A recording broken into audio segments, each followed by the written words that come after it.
Oh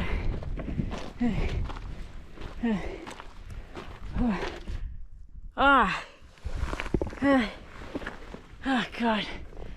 They say the hardest roads will take you home.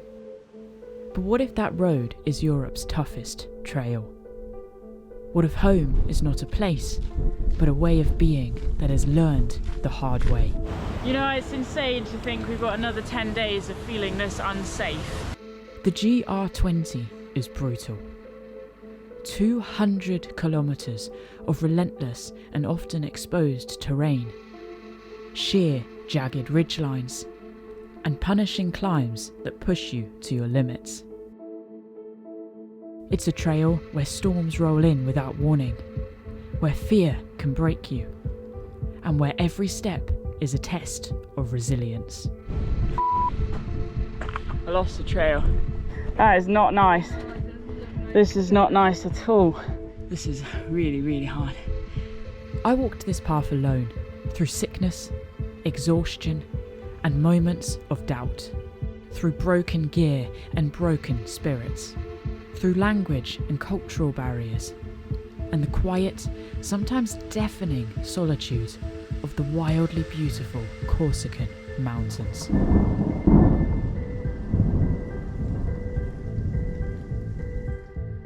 But the GR20 is more than just a trail. It's a teacher, and if you're willing to listen, it will show you who you really are inside. This is my journey along the GR20. One step at a time, one lesson at a time. And I invite you to walk it with me. Are you ready? Then let's hit the trail.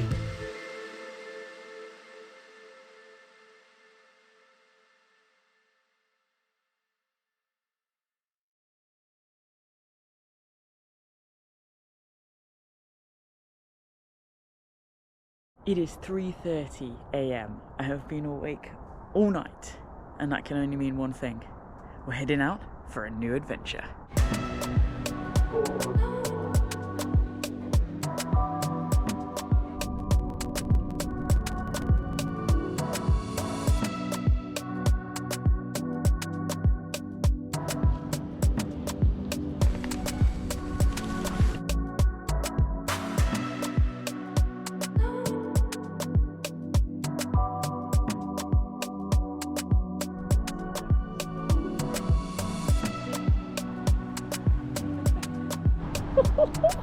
We're in Calanzani.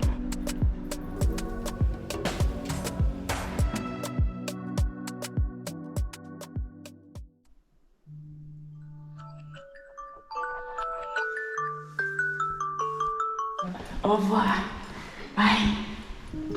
Oh, here we go then. Yes.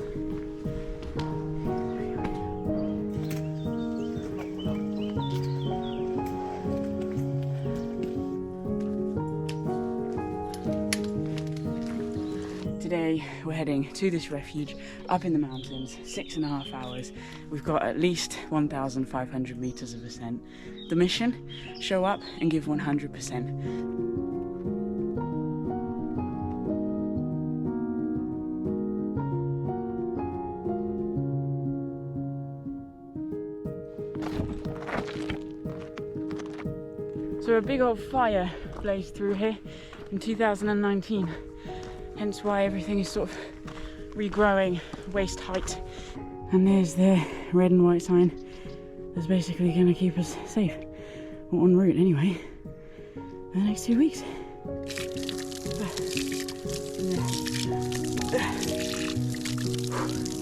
Yes.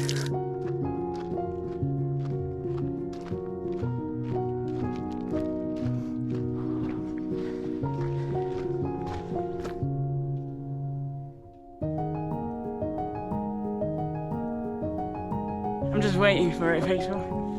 The sun is going to be my best friend and my worst enemy on this hike, because sun equals no thunderstorms, but sun also equals heat, sweat, exertion, dehydration, sunburn, and on the list goes.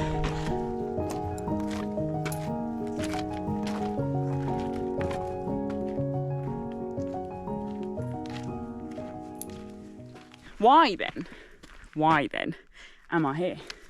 And I think that is a mega good question. The answer is vague.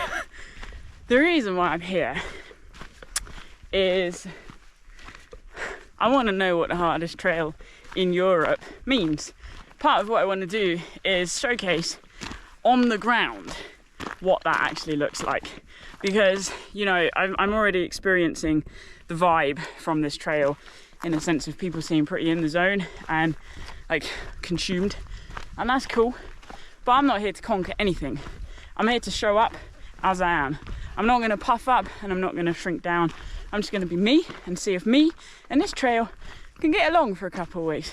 We're just going to hang out, we're going to have some fun. There are a lot of variables on this trail that are outside of my control, but I have a huge amount of power and agency over those variables in order to keep myself safe, to make good decisions, and to contribute to the community here on the trail. So I'm here to see how hard it is. I'm here to tell you and share with you that story. I'm here to use the GR20 as a metaphor that we can overcome difficult things in life. Sometimes we just have a bit of twisting, turning, ups and downs, maybe a few tears along the way. I'm here to embed my lessons and my learnings, and I'm here to just be myself. 2 weeks is a long time for a hike. 190 kilometers of mountains is a lot, but it's a lot about being in harmony with your body and making good decisions. So we'll just see how we go. So that's my initial thoughts on why I'm here at the beginning of the GR20. Where does the route go? So my theory is either up this one, or actually we're going to go up here. But we will see. The trail will reveal all. Well, actually, my guidebook reveals all. So I'm hiking this with the Cicerone guidebook. It's new, it's updated. They're absolutely brilliant at bringing everything up to speed. But yeah, it's great because this book has basically got me here. The planning and detail in this thing, from taxi numbers to bus timetables and websites to descriptions of the day to where you can expect to find water and shade. If you need information about the GR20, I can really recommend this. It's served its purpose so far for me, and now I just need it to get me through the trail. And then I also have a GPS, or GPX rather, on my phone. So I'm using that every now and then. The app I was using on the GR20 is the Hiker app. That's Hiker with 2 eyes. Now, I use this app all over the world. You've seen it on multiple videos. This is my absolute foundation for backup when it comes to navigating, as well as my paper map and guidebook. It is just an unparalleled piece of software when it comes to the ability to plan, to prepare, and then navigate when you're actually on the trail, specifically for long distance routes all over the world, just like this one here on Corsica, the GR20. So you can see this is the GR20 homepage. It's got people sharing stories. You've got some nice pictures, which are very alluring. You'll see some of these sites in the video. And then here we have the full map coverage. And this is the route. This is Corsica, very uniquely shaped island. Now, what is phenomenal about this here on the bottom right is maps. And you can see we've got different types of maps here, standard, satellite, and then the actual map collection. So if we click on national, this is the full IGN France maps. This is the French mapping system, and this enabled me to navigate through sort of micro navigational features. You can see the contours, you can see where the water is, you can see where the refuges are, you can see the cols or gaps or boccas. Everything you need, just like we have here in the UK on our OS maps, is on this app. Now, in addition to that, on the bottom right, we have the ability to activate 3D maps. So if we click that one, what you can see is we end up with a very mountainous looking landscape, which was very intimidating at times to see. But to be able to view this and actually, just have a little ponder of the ascents and descents that I had every day, where the sun would come up in relation to where there's Montecinto, the highest point on Corsica, in relation to where the mountain huts were, was just absolutely brilliant. I really enjoyed this feature, and all of the maps you can download offline ahead of time, and you can see there on the hiking maps that I've done that myself there. So in addition to these mapping features, we have the ability to select options to measure our distance. This is something I would use when my morale was a little bit down and I was feeling tired. So let's take this spot here, this refuge, and say I wanted to reach this high point here. How long was that going to take? Estimated 54 minutes. It's 1.94 miles. So that was a really helpful tool just to keep an eye on distance. And then finally, the thing that really helps me with planning with this app is the points of interest and trail lines. So what you're able to do is to select campgrounds, things like water sources, and basically just see where they all are on the trail, which is super helpful. I mean, that I'm not going to walk off the trail for that water source. But yeah, it's a really helpful tool to be able to alter your plans and just say, okay, well, this is where I am. What accommodation options do I actually have here? Especially because wild camping on the trail was, well, not legal, but also very, very difficult. Ho ho! There's the sun. That's my cue. Also, I made it to these straggly trees. There it is. Sunshine for the day. This is us now. Alright. And that is why I have sunglasses. Oh, you can feel the heat off that. Alright. That just got really cool. Well. Just gotta take it steady on this type of terrain. We've hit our first little scramble, which is very exciting, going up the rock face. So this is a little taste of what the GR20 has to offer in the next 14 days. Let's go! It's quite a lot with this backpack. I can feel it like off balancing me a little bit, so just got to be really mindful of my foot placements.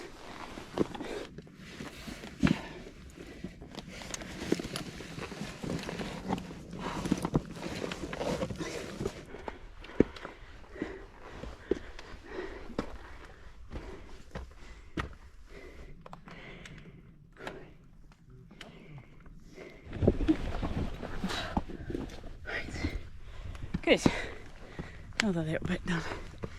Just 13 days to go. I feel like it's going to take me a day or two just to get used to the pack on this terrain. So normally doing this, I've got a much lighter pack, and I'm also not trying to film it in the same way. So we'll just see how this all goes. Safety is number one, filming is number two. But anyway, we're going up and it feels good. I think there's just going to be a lot of foot shots because I'm not feeling confident enough to be going up and down filming things at the moment. So we'll do what we've can and we'll go from there.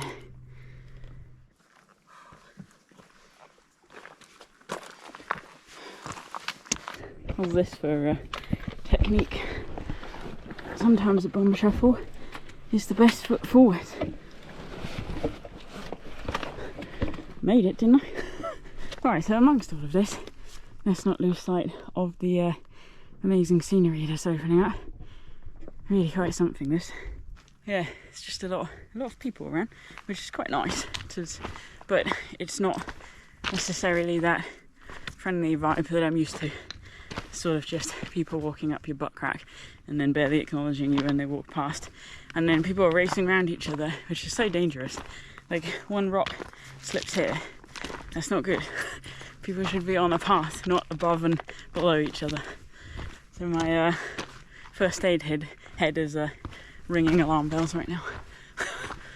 Right, up we go. Good, good.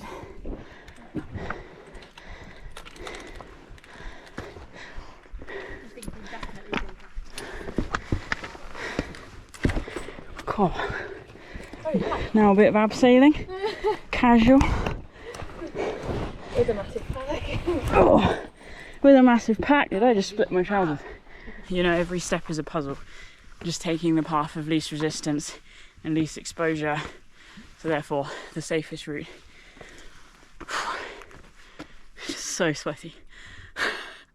So ordinarily I'd set the tripod up and I'd do a shot there. I'm not feeling that right now, folks. I'm sorry. Nice thing is, this is the view. I'm just doing loads of filming on the GoPro right now. I get the Sony out when I feel safer.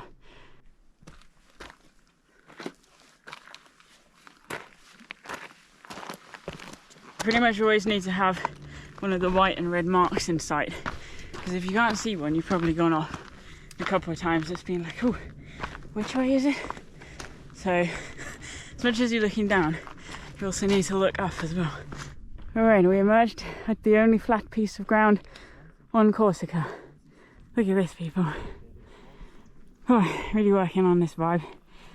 Pushing through and enjoying that view. Nice. Right, so it's 11:05 and it's probably at most a couple of hours to the hut, the refuge, the gîte. So we're actually doing really good. I'm pretty happy with that. Yeah, it's just a bit of a baptism of fire this day, and I knew it would be, so that's cool. I really do enjoy being in big mountains like this. I had a big operation 4 months ago. I really want to see where my fitness is at. I want to see where my psyche is at. And yeah, I'm really hoping to come out the back of this hike not just having survived, but actually enjoyed it. This trail is for people who have experience. And you sense that, like people are confident in how they're carrying themselves, but it's a lot of mental, you know. And I mentioned in my introduction I'm struggling with self-doubt and insecurities, and a lot of that is to do with my identity and how I know, or who I know that I am inside in relation to the world around me. And I think I really wanted to do a hike where I'm actually entirely focused on the trail and just owning the little bit of space that I am allowed on planet Earth, and just being myself. And that's what matters, and that's something that I think 14 days of drilling into myself is really important, that I can go back with and just be who I am, essentially.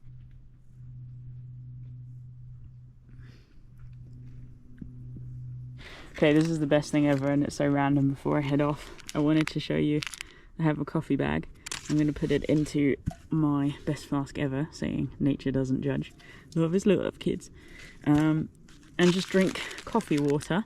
It's a proper experiment because I have no idea how this is going to go. It smells so good. Right, cold coffee. Bish bash bosh.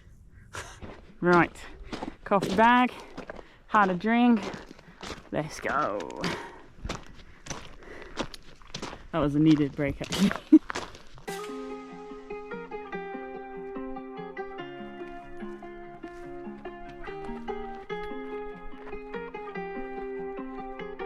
Wow, now that's some of the views I was hoping for. You know what's crazy? Right on this shoulder, that's the refuge. Who thinks to build a hut there? I can work with that. Cheers.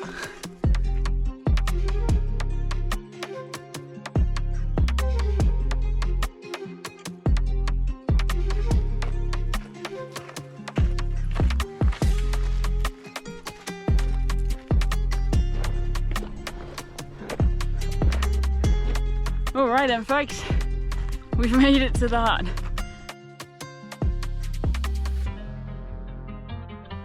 (1,548 meters above sea level. So this is the tent city, and they're on platforms so that it's flat. Base camp there. Alright, what do we get? This is what we get. Actually cooler than you'd expect. So there's 2 mattresses, so 2 people can sleep in here. Pockets on the side. I could do a tent review. It's quite fun. And this is home for the night.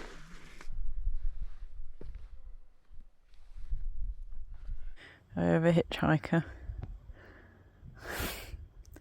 How pretty is that?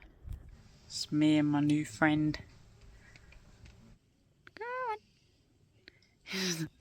Okay, it's gone. I'm just sorting out my stuff, and actually it's sending a couple of messages. There's no service here, but this is my Zoleo device. So this is what I take on all of my travels around the world. This year so far it's been in America, Sweden, and here in France. And I use it to send satellite messages to people to let them know I have made it to camp. So what's really cool about it is it connects to your phone.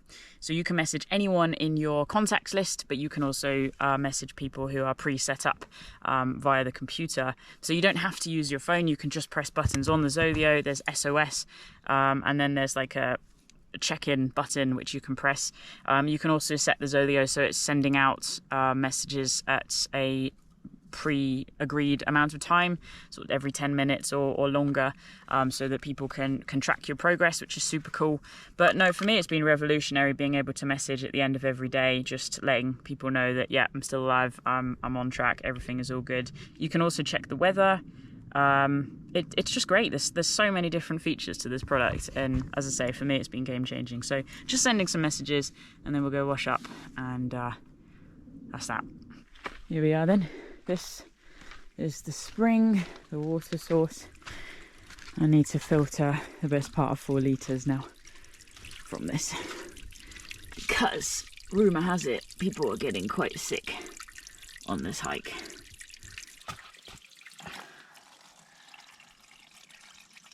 Alright, storm's coming. I kind of want to get back to my tent, but a little bit busy.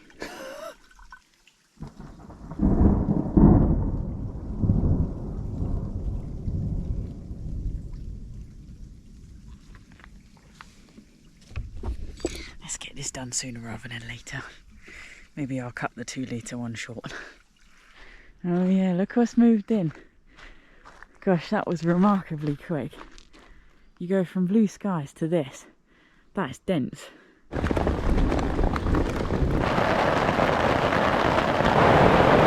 Blimey, this is really not something you want to be on the side of the mountain for.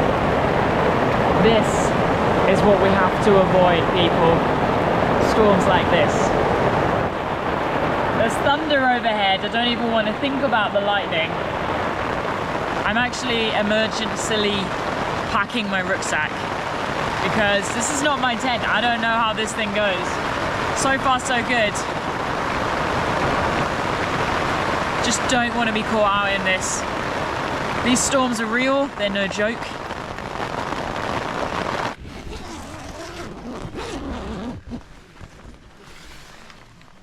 Oh. Well, that happened. Oh look, blue sky. Welcome to Corsica, folks. I'm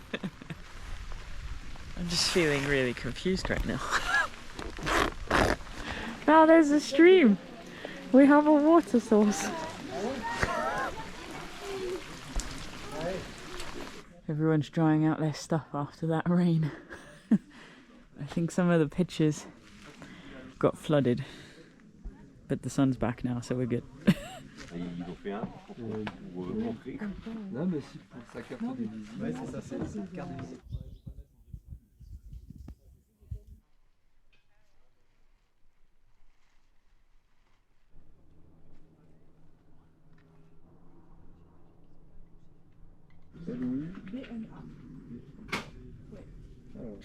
That is a meal.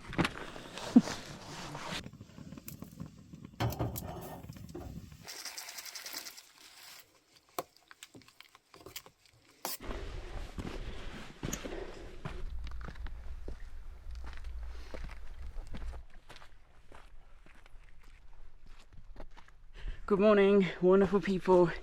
It's day 2 on the GR20, and I seem to be descending, which is an unfamiliar experience based on yesterday. We have another tough day ahead of us, around 7-8 hours of walking, but I'm feeling game for it. I'm feeling good today, actually. I feel like I've really left some frustrations in yesterday. I got a good night's sleep, had a good rest, but no, it's a beautiful, beautiful morning.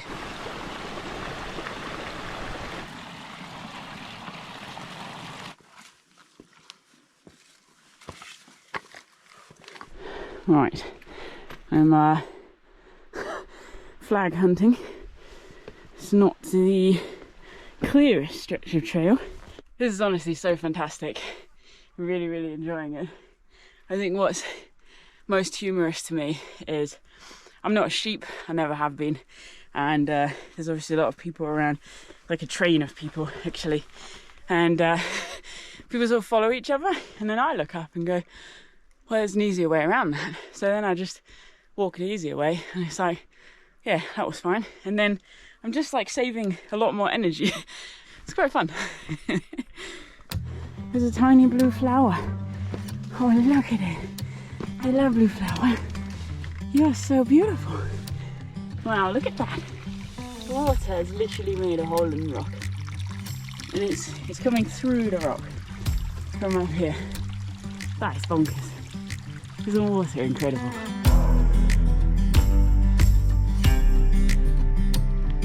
From darkness to light.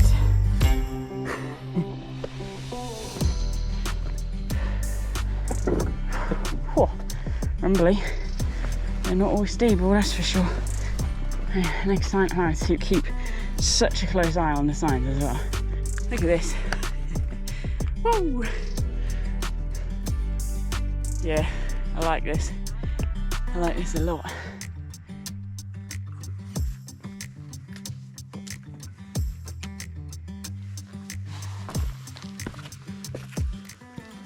Oh my gosh. Look at that, people. Look at this. That's next level. That's a big view and a lot of rock. Blimey.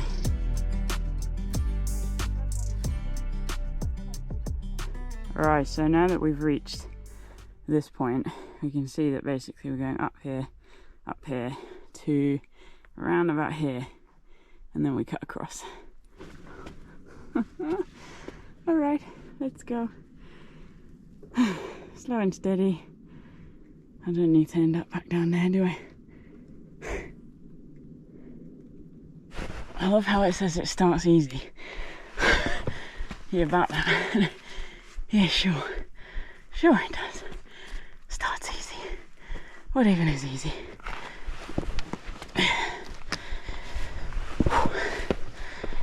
Whew. Alright. Nice. And now we're here. Whew.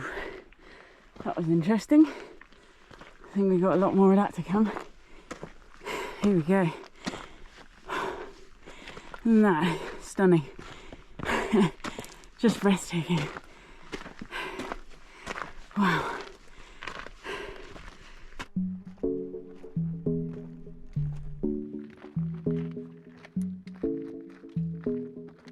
This is unbelievable. I can't tell you how much I'm enjoying today. It just feels really doable. Very much within my comfort zone, or stretch zone maybe, but that's fine. But when you dare to look up, it's like teeth jutting up towards the heaven. But in fact, it feels like we're in heaven. We're amongst these peaks, we're in the mountains. It's so rewarding.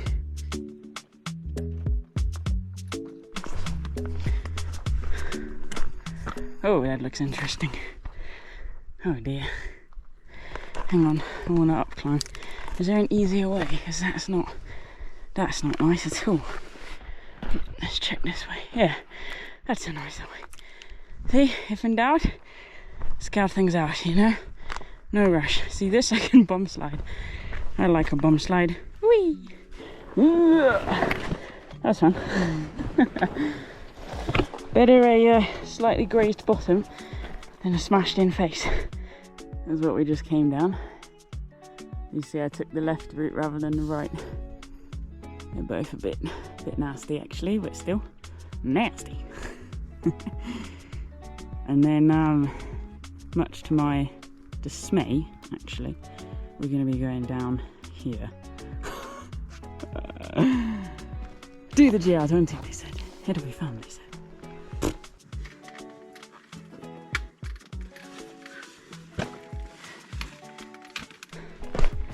Not the easiest stretch I've seen so far. That is all good. Feeling strong, feeling good.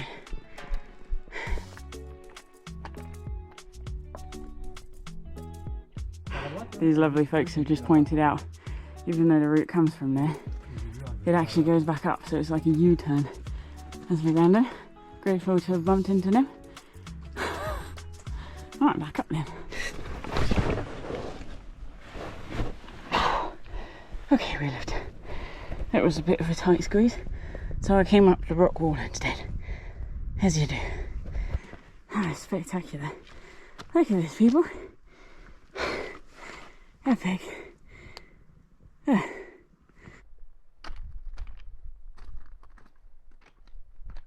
Where's the path gone? Not that way. Which can only be a good thing, really. Alright, let's check up here. Oh, yeah. There we go. There it is. My path. Alright, so here's an example of the dilemma. So there's that way, which goes down there.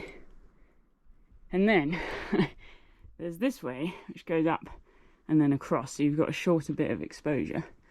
And I think I'm going to go up and across. So let's do it.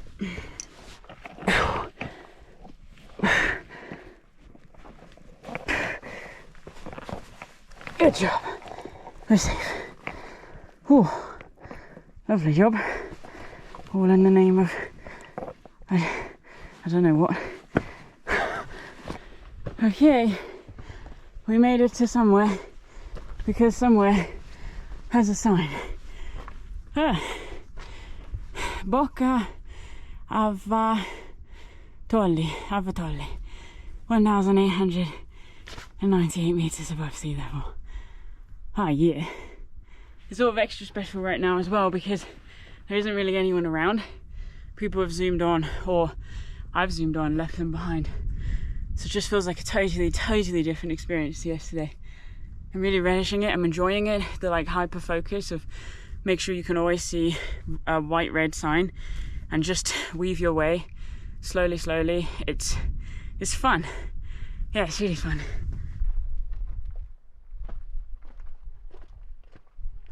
So this is really our last high point for today. It's all just going to be knee-jerking descent from here. But as always, we'll just take it nice and steady. We'll enjoy the journey, enjoy the views, stay focused, and stay positive. I mean, also, how can you not? Look at this.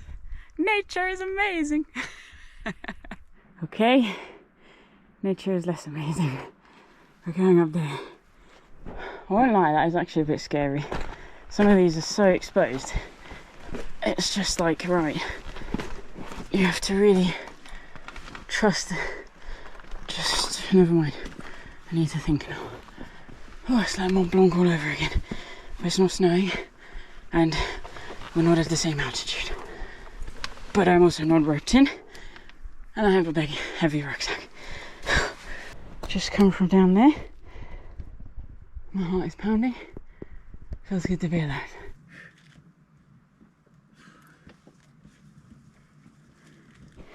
You can't see, nothing to see, don't worry. Just my impending doom. If you're interested, our route was here and has come up here. And you can just about see the path coming down here. And then we've come over this thing and then along here and now up to here. It just doesn't look like there should be a path, but there is. It's so crazy. Just before I drop down to the refuge, I'm actually just taking some time to send a message with my Zolio. I'm just typing up a quick message and then we'll get we're not rolling anyway. We'll get very cautiously descending down to the hut.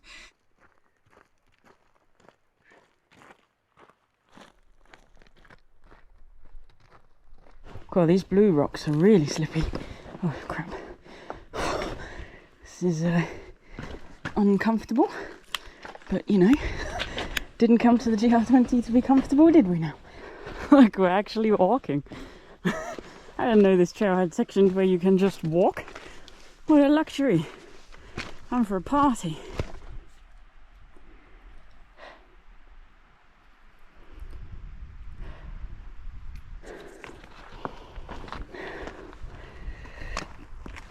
Really hard to see the markers. I don't know if there's new ones or old ones or what. Just had a proper rising panic moment. So far we're okay, because I have found a marker. I just wanted to jump onto the French mapping system here on the Hiker app to show you where this spot was that I was getting disorientated. So this was the refuge you see in the centre of the screen that I was aiming for, and essentially it was coming down from this col that the path was extremely indistinct. There were just boulders everywhere. It was a really difficult landscape to travel through, let alone navigate through, and the markers were indistinct if there at all. So using the app with the locate button to be able to see where I was in relation to the trail was really, really helpful. And there was one point where I got particularly panicked because I could not figure out for the life of me where the route of travel was, and being able to glance down at my phone and get back onto the path and eventually down into the forest and eventually to the refuge was such an affirming experience. And I was really, really grateful to have this tool in my pocket. If you're going to be using a device to help you navigate alongside your paper mapping system, this is exactly when it comes into its own. I'd like to just remind you, I can't film the hardest part because I'm trying to survive, and this is a pretty strenuous descent in places. Look at this though, how's that for a path? That's alright, isn't it?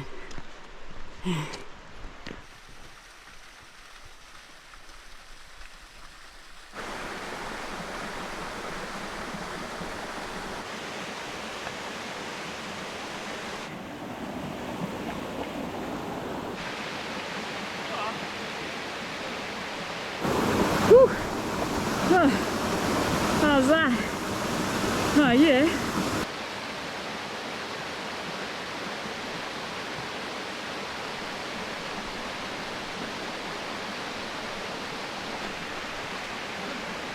Without a doubt, this is a trail highlight. No! I didn't bother changing my boxes because it's gonna help keep me cool for the last stretch. I'm living my dream, man. I'm really living my dream. 4 months ago, I was in hospital, and now I'm living free, people. Hiya. That was so refreshing, and I highly recommend being a filmmaker because it means you have to get in and out multiple times to film things. So I'm so glad I did that. I think this is what's causing me to fall in love with shorter days, because you have time to stop and sit in a pool of water. It's really lovely. My psychology of the trail is definitely changing, and my heart is like, I love the challenge. As you've seen today, I've really enjoyed the challenge, but there is something to be said for slowing down. It's not always about going as fast as you can and ticking off the miles, because then when can you create meaningful moments each day? You're just racing along. Seems like just like that we've made it to the hut. That was easy. Abbie? Hey, how are we doing? I'm good. Another day done. Boom.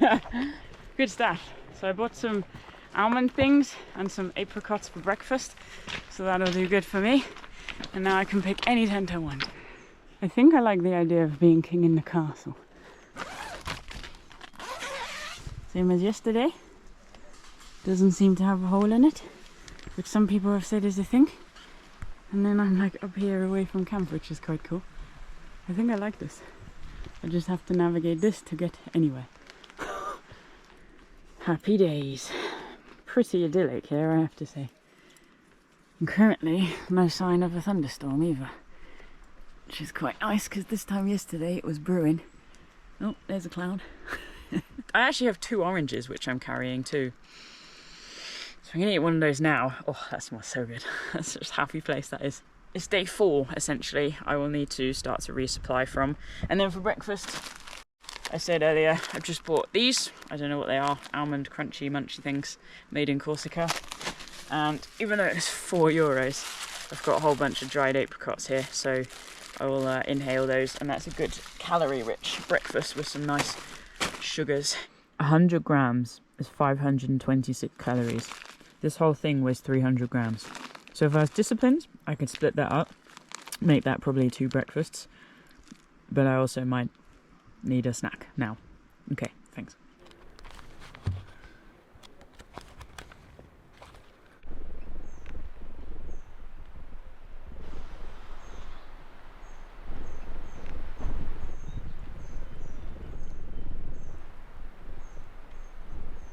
Well, I just went down to get dinner and I just had to leg it back again. This is definitely a routine thing. Day 2, storm 2.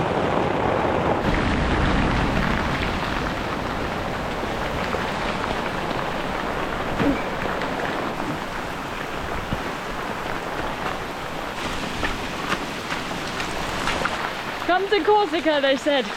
It'll be fun, they said.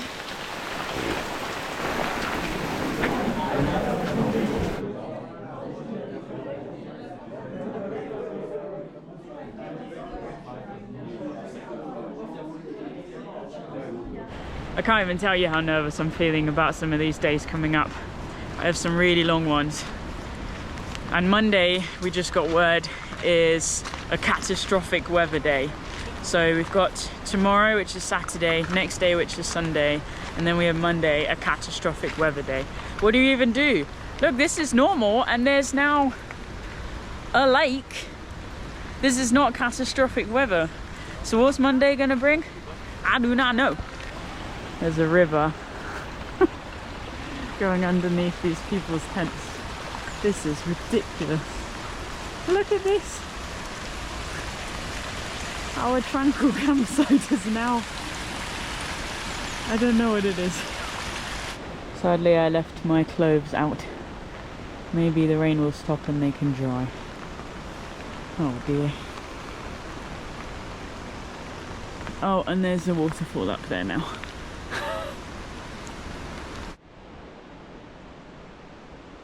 Day 3, 6:20. Let's go.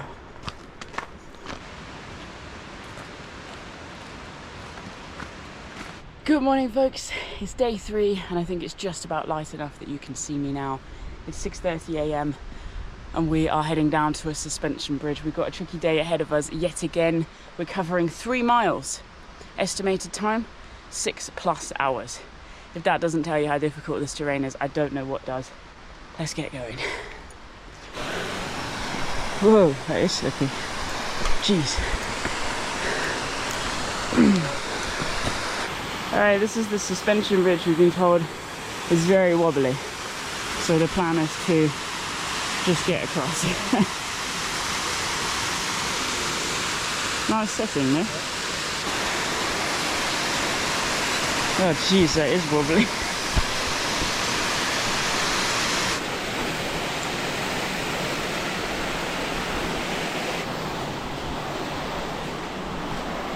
It was uncomfortable, but we made it. There are some things I don't need to go back and film twice. That's one of them. Let's go!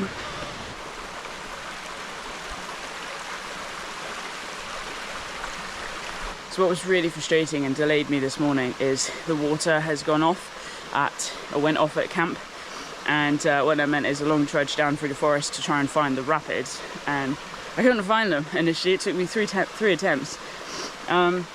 So I didn't want to waste time filtering because my filter was just getting slower and slower. So purification tablet, it's just about been half an hour, but fingers crossed. Anyway, less talk, more do. Everyone was taking the time to filter and purify their water. But, as it turns out, it wasn't always enough to keep us safe and well. Okay, we have our first cable stretch. The slip is going down there. So I'm actually, I don't like these, I can be honest with you, I really don't like these. And we got a lot of them today. Poles away, slow and steady. I really have to be honest, I think this is where the camera gear does not make my life easy compared to other people. Okay, that's the worst of that. I can do this bit.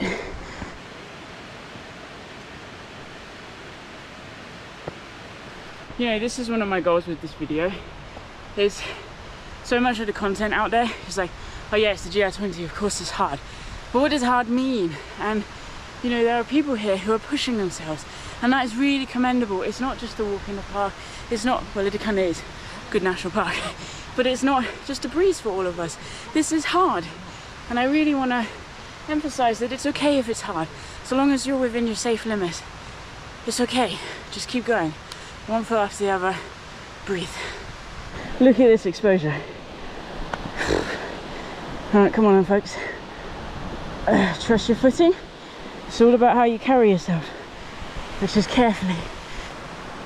Beautiful gorge though, in other news.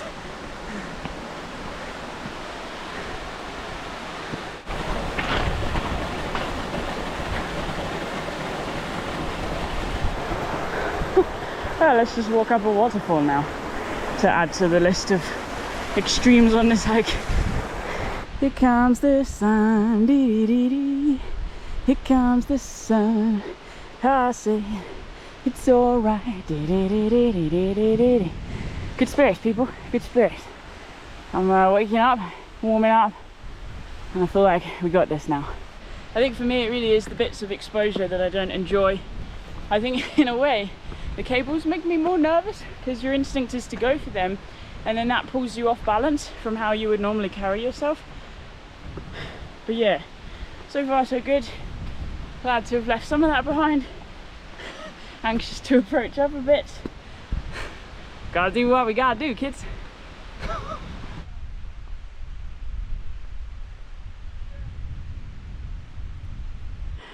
Okay, so through the sweat of my eyes, I need to point out some noob along the entire trail so far has put these, just some stupid face, on rocks.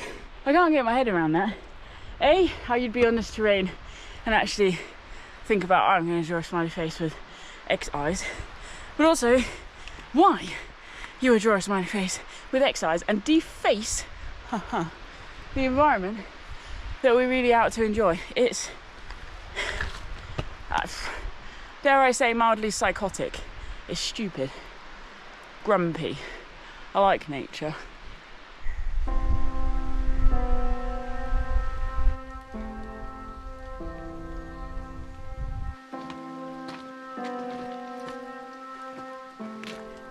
We're going up there now.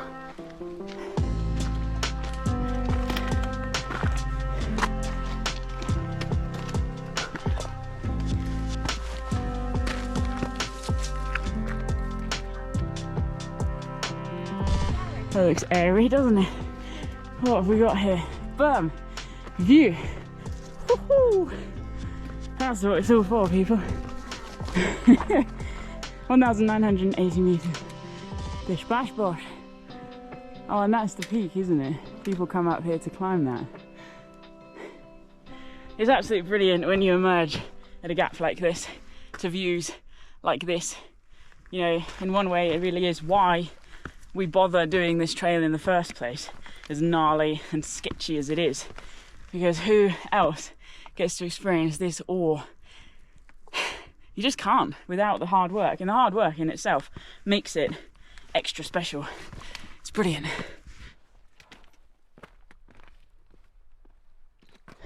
Speaking of extra special, now I have some slabs. Lovely. Really not a fan of these. God, that's airy. Climbing. Ah. Just don't look down. Oh. Yeah. It's always the things that are difficult that are really hard. There you go. You alright with your bag? Yeah, I think so. To be fair, you found that a lot easier than we did. I think I'm going to go around. Yeah, you probably go across and down this little gully bit, you know. Struggling. Yeah, the struggling gang. Meanwhile, I'm heading over to there. Finding this tough today now. Up and down with the emotions. Right, I have some new hiking buddies. And we've reached, I think, the high point for the day. It was absolutely brilliant. I tell you what, gifts to arrive at beautiful times. I'm grateful for the company today. Oh yeah. Oh yeah. Look at that. High fives all around. Boom. That's a good high five. Boom. High five. Boom. We're doing high fives. 3 high fives. Oh, well done. You didn't also get a high five. High five is sweaty, sorry. That's fine. We're all sweaty. Can we have a high five? Oh yeah, of course. Yes. Everyone's high fives. Woo. 2003 meters above sea level. Come on, to the top, to the top, to the top, to the top, to the top. Ah, yeah. Look, people. Need to hurry up then. Yes. We're not going to make it today. Wow. So dramatic. That is really worth it. This was Bocca Stagni at 2,003 metres above sea level. It was an incredible vantage point, with views down the valleys and a horizon of multiple 2,000 metre plus peaks. So there is conversation about the weather. It's all everyone's talking about. And my goal is to get down to this refuge, which is 2 hours, and see what the weather is, because I might have to start to push through and do tomorrow today. But as we've seen, the storms still come in routinely. So truthfully, I don't know what I'm working with. I don't know what I'm doing. Trying not to think too much, because that makes me panic.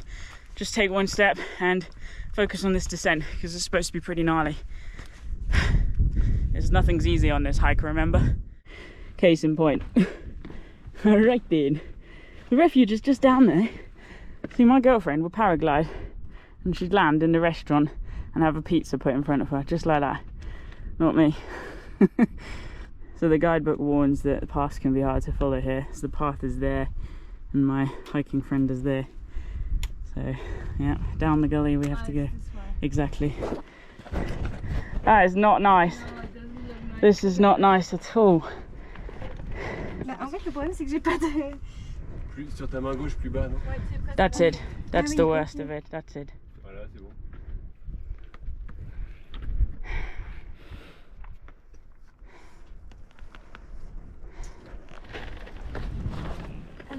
Okay?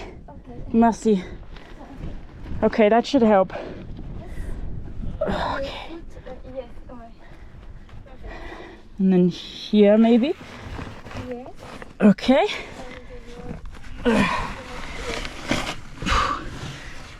Hello, rock. Left down. Yes. Oh, yes. Oh, thank you so much. Merci. Whew. I don't know how I could have done that gully without their help. There's nice people taking my camera. You just can't see anything. I'm just surviving. I'm sorry, this is not the best footage I've ever captured in my life. This is really, really hard.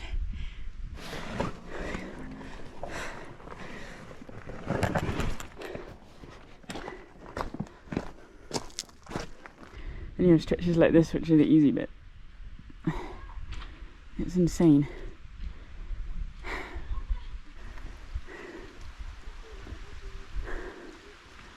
This is what we're coming down. We were up there.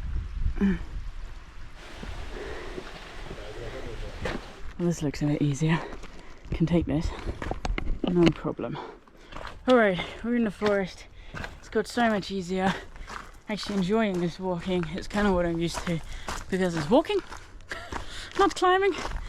But this refuge is actually a ski centre in the winter, so it's one of the sort of larger, more developed spots that we encounter on our walk. There's actually a road, so this is an exit / escape point if necessary. Oh, my legs. I can really feel that today. And there's a refuge. Yay! Bonjour. Hey! Yeah! Well done. Day 3 done. So I've opted to stay indoors today. I don't really know why. There's warnings of bed bugs and everything, but I have. Oh, and I have a double room. Easy peasy. There's that. Maybe I have this room all to myself.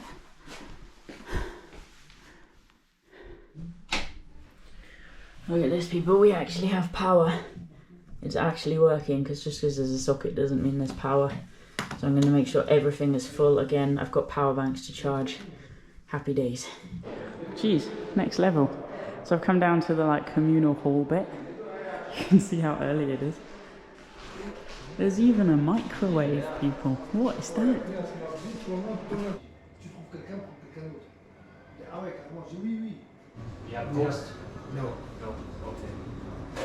It's quite amusing how after a day's walking, almost all of us end up going for a walk. But it's one of the best things you can do to stretch and unwind. Like just stopping after a day of exertion, it's not a good idea. So this is the Cercle de la Solitude, which is essentially this big pass that the GR20 used to follow, as you can see. I think it was 2016, maybe 2019. There was a huge landslide and it killed several hikers, so now the route goes a different way. That looks gnarly, doesn't it? Excuse me, I found gelato. This is like an oasis in the wilderness. I can't believe where I am. I can hike every day if every day is like this. Happiness. Living the dream. Yeah. Cool, alright Louis, well thanks for your help. Thank you. Alright people, interesting turn of events. I thought the day was over with gelato and pizza, but I've just met Louis here, who's a guide. And this guy leads the Cercle de la Solitude, which is the route that was closed. I mentioned it earlier because of the accident that happened a few years ago. And they guide it, it's €55, but what that means is you get to experience probably the most famous section of the trail, and you end up being in a group of 6 to 8 people.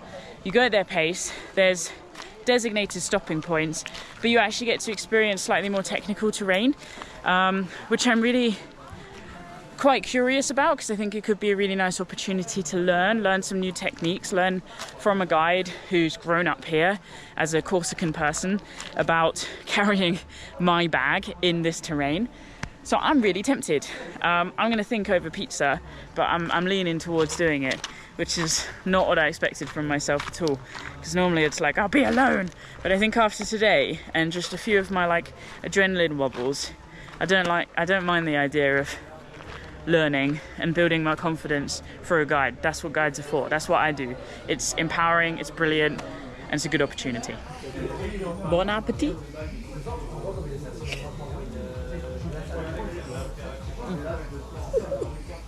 Right, one last update from me. Tomorrow we're doing Cercle de la Solitude. Simple as that.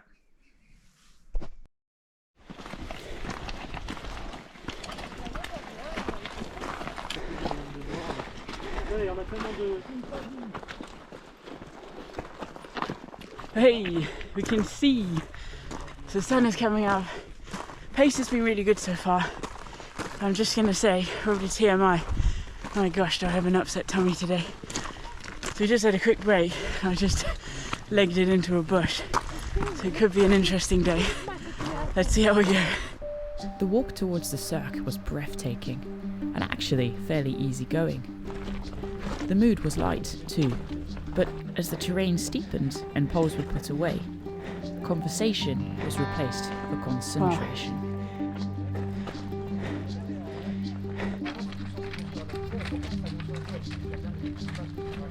Wow.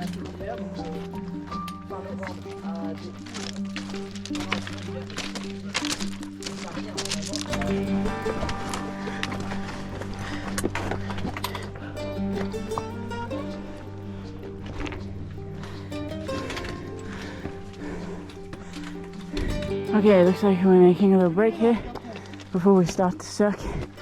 Not that I understand anything.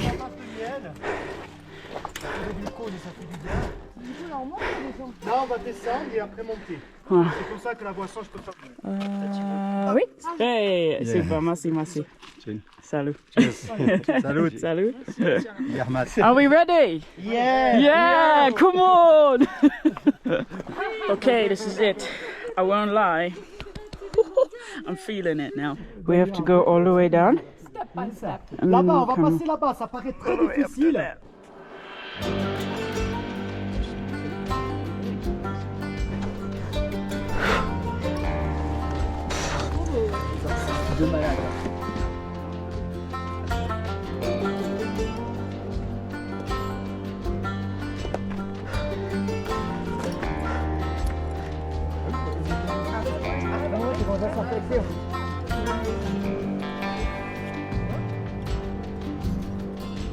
Well done, everybody.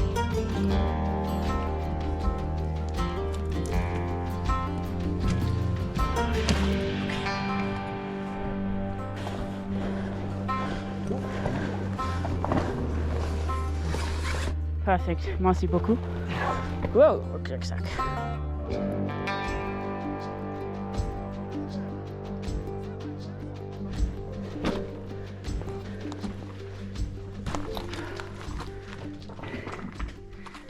Parce que si j'ai peur, elle me fouette, je me mets en arrière, et hop, les pieds, ils se décollent, et je glisse.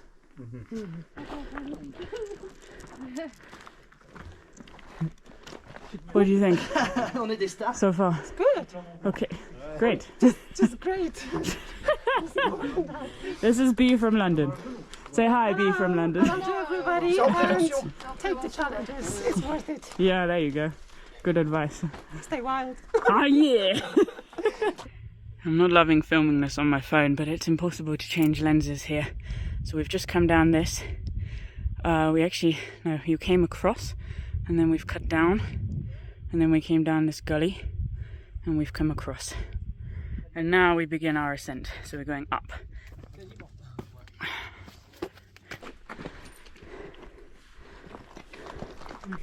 Yeah, I see a good place. Yeah.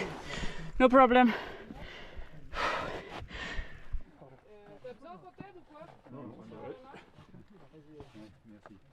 Yeah, I came up this way. Yeah. Well done. The guide. Although by no means easy, I found the ascent so much more enjoyable than the descent. Though everyone was tiring slightly, and the atmosphere was still pretty tense. There were some tricky stretches to navigate, like this slippery slab, where one misplaced foot would send you tumbling down hundreds of meters of rock. It really wasn't something you could allow yourself to think about. And then, it happened. Okay. Oh, oh, he goes his rucksack. Can we move a little bit because I'm right in the hotel? Non, j'y vais, t'embête pas. Hey, slowly. Okay, so our guide's rucksack fell down the mountain, but at least it wasn't a person.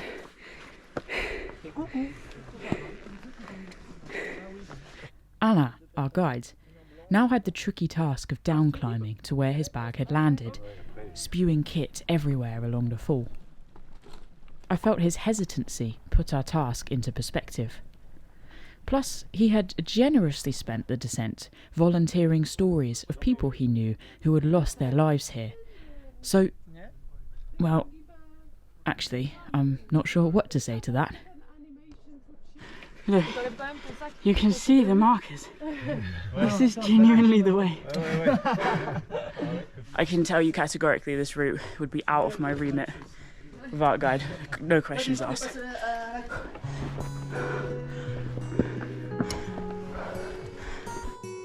Alain retrieved his bag and kit, and then it was onwards and upwards, with epic views back across our descent.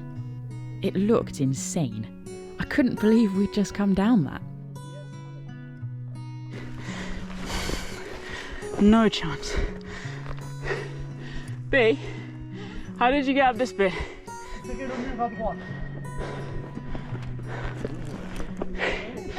I need a donkey.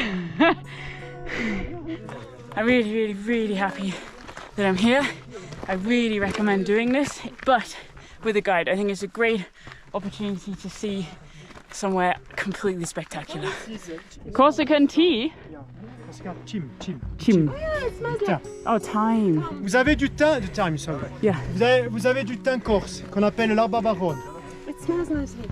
With the fragrance of Corsican mountain thyme filling our noses, we pushed on up the final climb to reach Bocca Minuta, the highest point for our day and the end of the cirque. Yes. Is this it?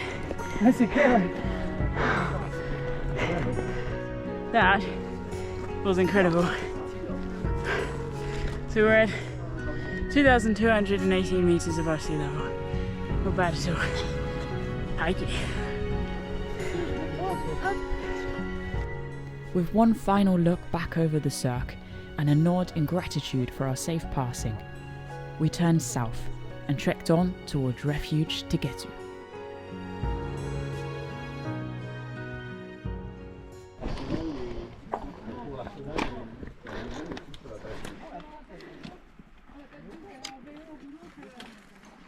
Look at that. It says closed. We did it though. Chuffed a bit. Ready for a cool drink. There goes our guide to run back. Just like that. Another level. Obviously we've made it to the hut. This is where I'm booked to stay. A lot of people have rushed on half an hour to an hour down the valley to Refuge Vallon. It does really appeal to me. You know, just because I have a reservation doesn't mean I can't continue walking and just pay 30-40 euros at the next refuge. I'm just gonna drink my purchase, which I nearly dropped. This, which is a change. Have a little look in my guidebook, just rest my legs for a minute, celebrate that we've just done the Sac de la Solitude, which is mega, and then we'll see from there. Cheers to that.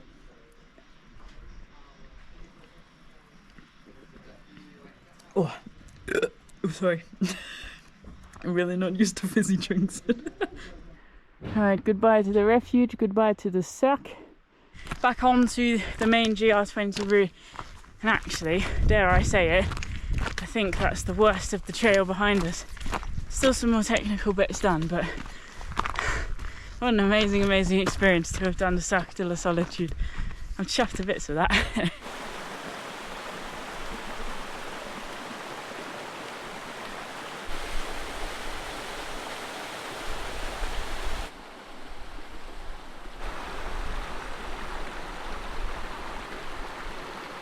Gosh, this valley is second to none.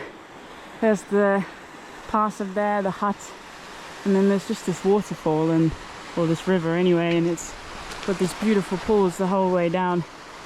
I might just stop in one now.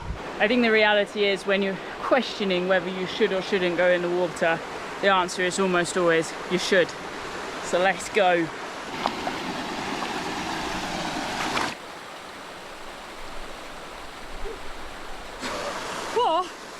We're in! Oh, it just feels amazing. You know, I think these are the moments where I really, really enjoy the GR20. You've worked hard, you've covered some ground, your body is sore and aching, and then you find a pool like this. It's just, nothing beats it. It's magical. It's just wonderful. It takes your breath away slightly, but my gosh, does it feel good. Oh, this is what being alive is about, people. My feet really needed that. They're getting quite sore, I tell you. What a day it has been. Day 4. As much as it's been so extreme in the terrain, I think it's been one of my favourites.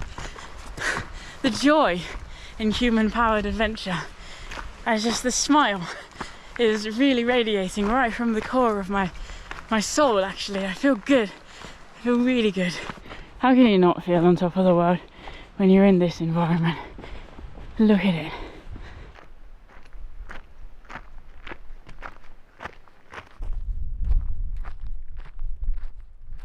Here we are. Oh, that suggests there's an animal. I like it.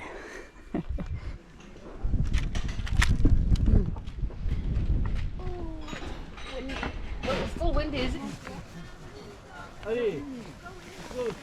Oh, that's so nice. This was not planned, but I'm very happy. Welcome to Refuge de la Vallon. Oh my life. There's a big storm brewing, people. Big storm. Peut-être rester à l'abri. T'as mes affaires du coup?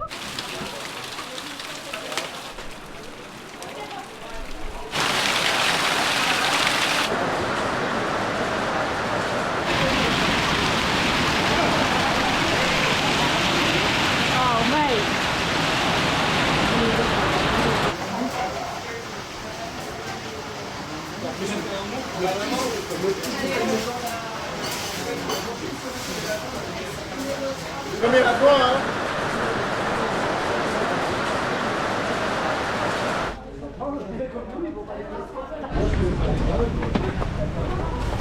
Whoa.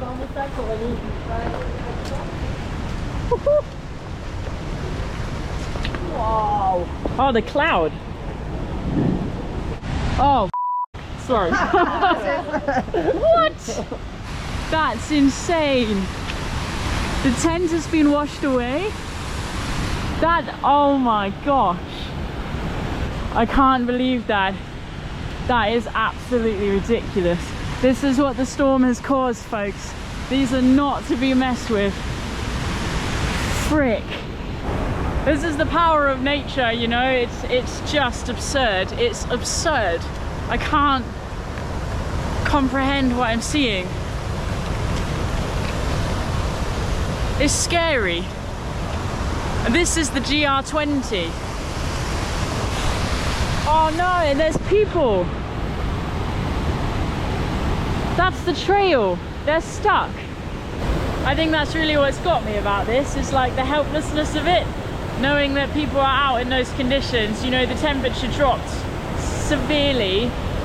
People are up on the mountains, on the passes. Now the rivers which people have to cross are in severe spate. Like, this is not a joke. Like, people can get hypothermic in this. I've seen it. This tent has been flattened by the hail. That one got washed away. Oh, I really wish I could do something to help those people. I just feel so powerless. Let's go and check our tent. That's something to do. Let's have a look. Oh, it's broken the zip.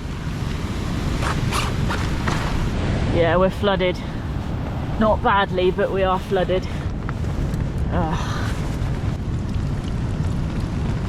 How are they going to house everyone? Glad I took my camera lens out. The lens pouch is saturated with batteries in it. Bad news.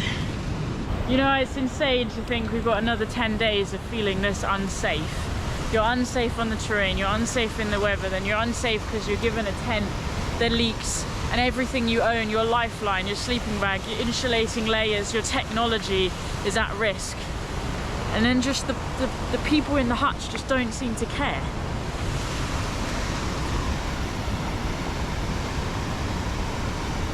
I don't like it. It doesn't sit with my morals at all. It really doesn't. It's not nice. Okay, these poor people camped in a lake now. An ice lake. Anyone want to do some ice bathing? That's where their tent was. As much as the hut staff kept themselves to themselves, the macho, gung-ho vibes between hikers I'd experienced on day one was now ending, with glimmers of kindness showing as hikers helped each other move and drive wet kit. This poor guy is running the place inspecting the damage. Look at it, there's completely squashed. He is stressed. Oh, I wish I could do something. It's so difficult to know what to say to do to avoid this, because you can't.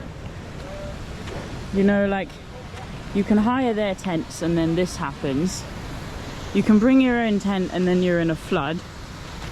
Or you can stay indoors and not have the outdoors experience. Okay, I've been told I can have this one. This is my new home. It's quite nice, actually. Well done, tent. I'm not pointing fingers here. Actually, I am. You know, this is something that's happening a lot more frequently all over the world. More extreme weather. It's climate, you know, things are changing. And it's hard. If I'm honest, at this point in the situation, everyone's just doing their thing. The folks on the other side of the river got across. I'm just tired now. What a day it has been. With water raging all around and the sun now bearing down on us, it was at this point that I realised just how drained I was feeling. As time went on, I fought to keep moving, but eventually had to surrender to my body, and I collapsed, sweating in my boiling tent.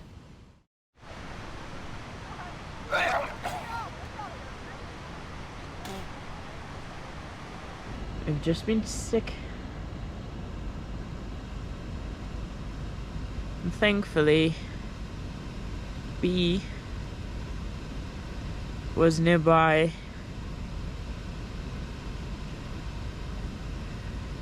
I managed to get a hiker or find somebody who has some salt tablets to help, maybe if it's dehydration.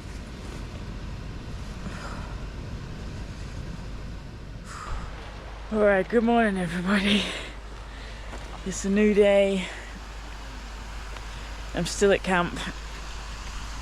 A lot of people have come and gone, including the two very lovely gentlemen who were on the trek yesterday, and one of them gave me some salt tablets or like electrolyte things last night. My tummy is just like, it's so tight.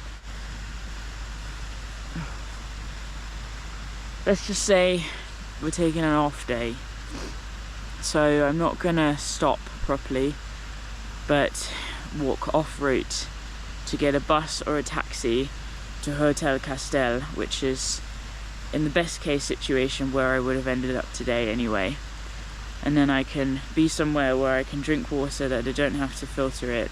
I can sleep in peace knowing that no one's going to come into the dormitory or be around the tent, and I can just recuperate and see where we're at tomorrow. I would much rather miss this one day on the trail than potentially run myself into the ground. I'm trying to be sensible, make the best call. There's a lot of people out there that want me to come back from this trip. And B, bless her, is a complete stranger from Poland, from London.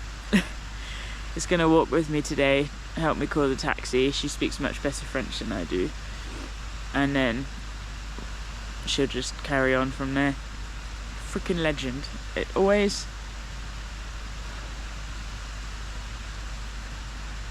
touches something in me when people are so nice, because I do feel particularly afraid of the world a lot of the time, particularly people. Being who I am. So yeah, it's the plan. Day 5. Still a day.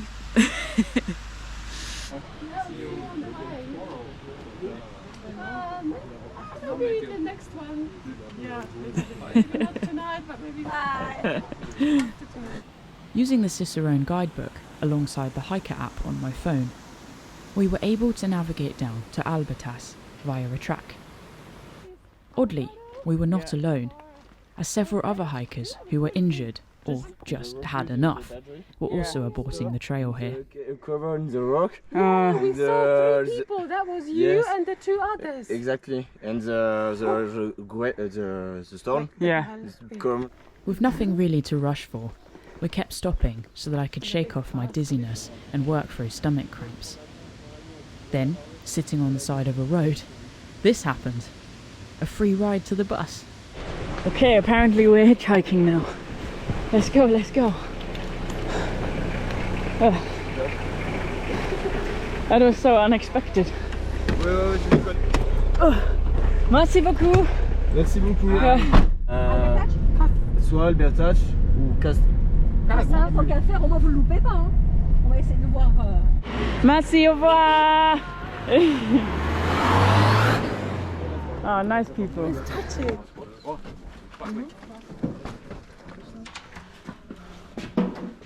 Oh my gosh. That's exactly what a sick person needs. God, I can't even tell you how rough I feel. We've made it to the hotel, they've managed to check me in early, and now I just have to collapse. We will speak later. Over and out. It's a new day. The very simple truth is that I feel awful. I've managed to get liquid in me, I've managed to sleep. I've managed to get some food down just about this morning. I think truthfully, if I really had the option, I would stay here for another day and just rest. But if I stay here today, then that's it. I have to skip this next leg to Visivola the next 3 days because the accommodations are all booked up with the hire tents and the refuges. I think then the other thing is if I continue now and I'm too weak, it's dangerous. Today is an easier day, but tomorrow is technical. Some big vertical scrambles with chains. I can't be doing that if I've barely eaten and I feel awful. I just don't know what to do.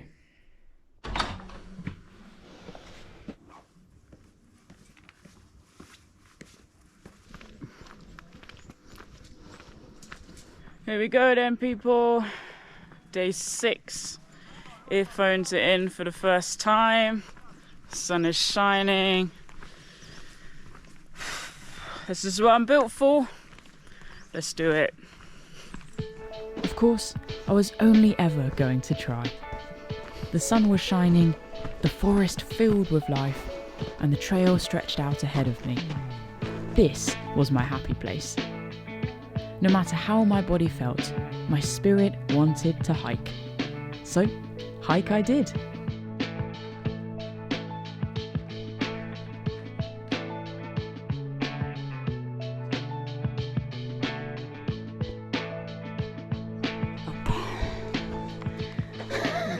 It's only going to be one direction on the GR20, isn't it? Yeah. Up. It's taking some grit, I tell you.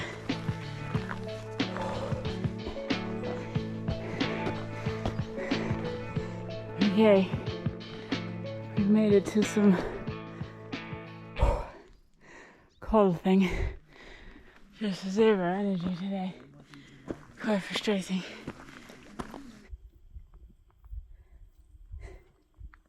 It was just feeling so difficult today to know if I'm doing the right thing, to know what's wrong, to know what's right. Just had a bit of a fall apart on the phone with my partner, so I'm very grateful to have been able to do. There's a lot going on here, but for now I really just need to keep moving. Clock is constantly ticking with these storms, so it's just onwards and upwards really. As rubbish as I'm feeling, this view is fantastic inspiration, and we're actually just walking, folks. Walking, so I can enjoy it whenever we break out from the trees. So nice.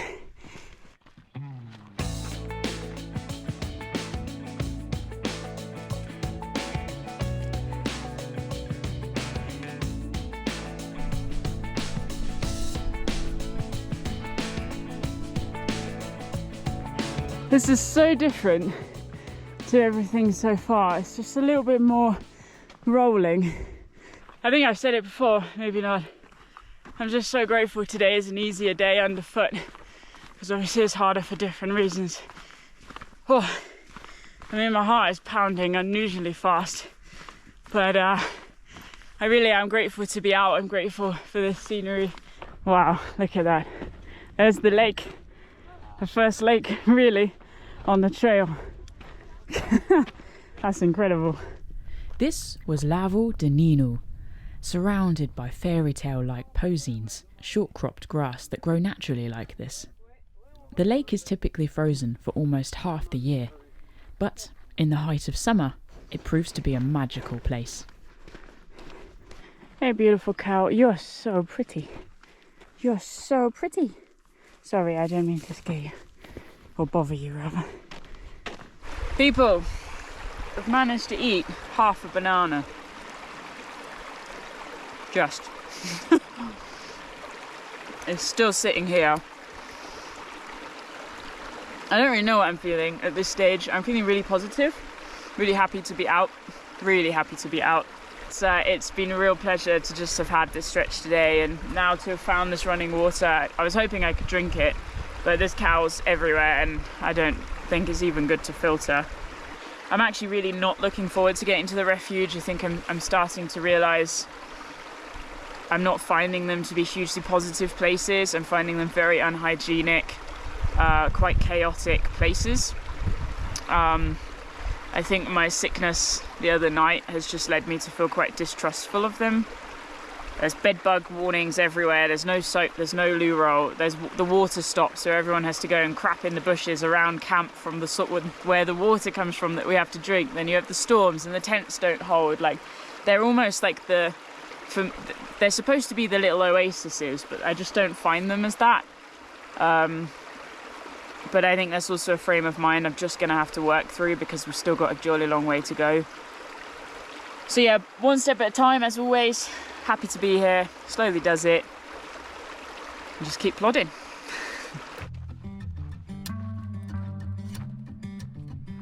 Oh, that's the place to be. Everyone's gone for a dip. Nice.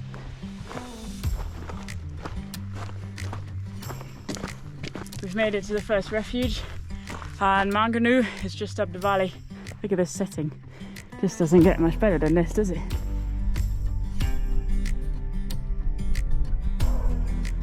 Oh, that is nice to see you.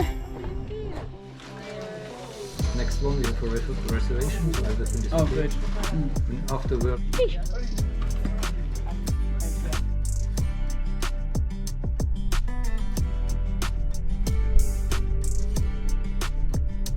Alrighty, onwards. Something about this valley is very peaceful. It's yeah, quite a nice spot actually. It's very tempting to stay there. Very beautiful place, epic views, nice and calm. I think Manganu is going to be quite busy. Most people are aiming there today, but that's okay. Onwards, downwards, upwards, bish bash bosh.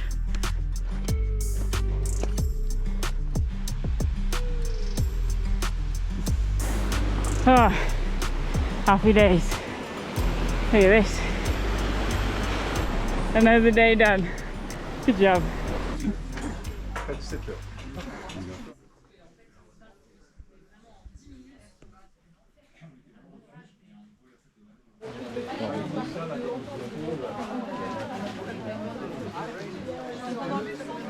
Well folks, it's just gone 6 p.m.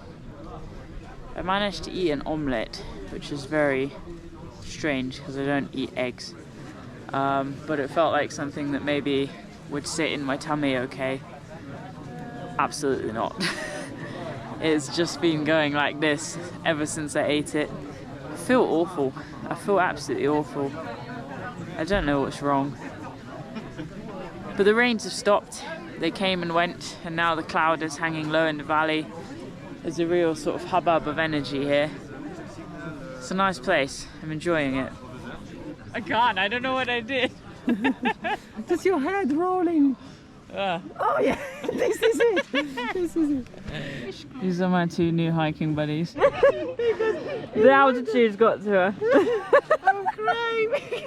I need to stop. What is happening? And to you.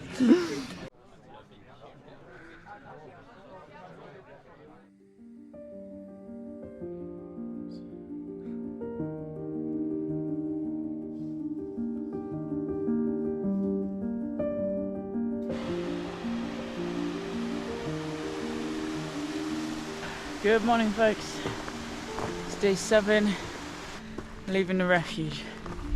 What direction am I walking? Up. I'm gonna give this a go.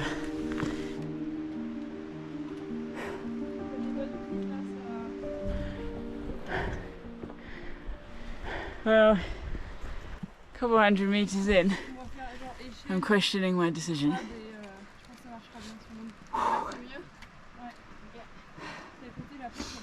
I don't have the stamina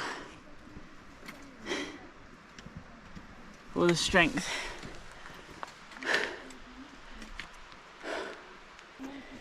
I really don't know what to do here.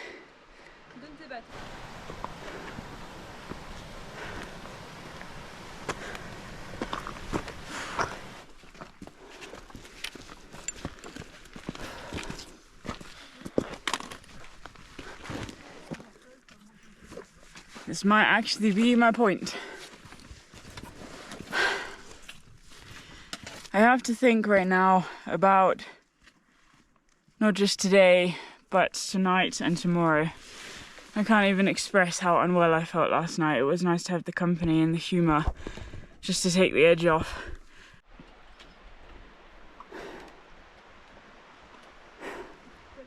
It's been nice. Yes, it was nice. Safe travels for you, okay? Yes. See you, mates. Bye.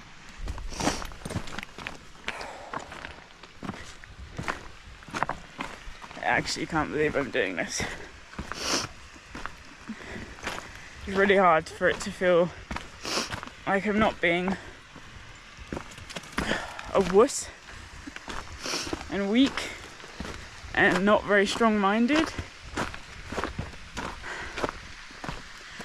But it is so important to quit or pull the plug or press pause before something goes wrong. So yeah, that's it. That's the end of my northern stretch of the GR20. God, it's upsetting. It's just a walk. I'm really sorry, folks. I'm sorry I can't show you this stretch. God, I feel so disappointed in myself. It's not like going down what we just came up is very easy anyway, I'll tell you that. You know, I really gave myself a solid chance here to just see how we were doing.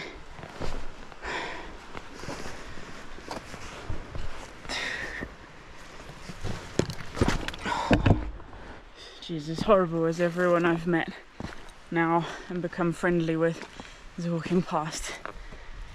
It's quite sad.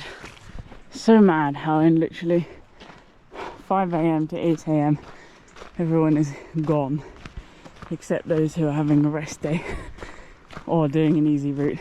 La Vallon? Casteldivargio. Oui, and then call there. Merci. Merci, au revoir. See you, alright, thank you. It's gonna be a push, but I can do it. I can walk back to the Hotel Casteldivargio where we came from yesterday. Right, let's just go. Solid day's walk ahead of us. Blimey.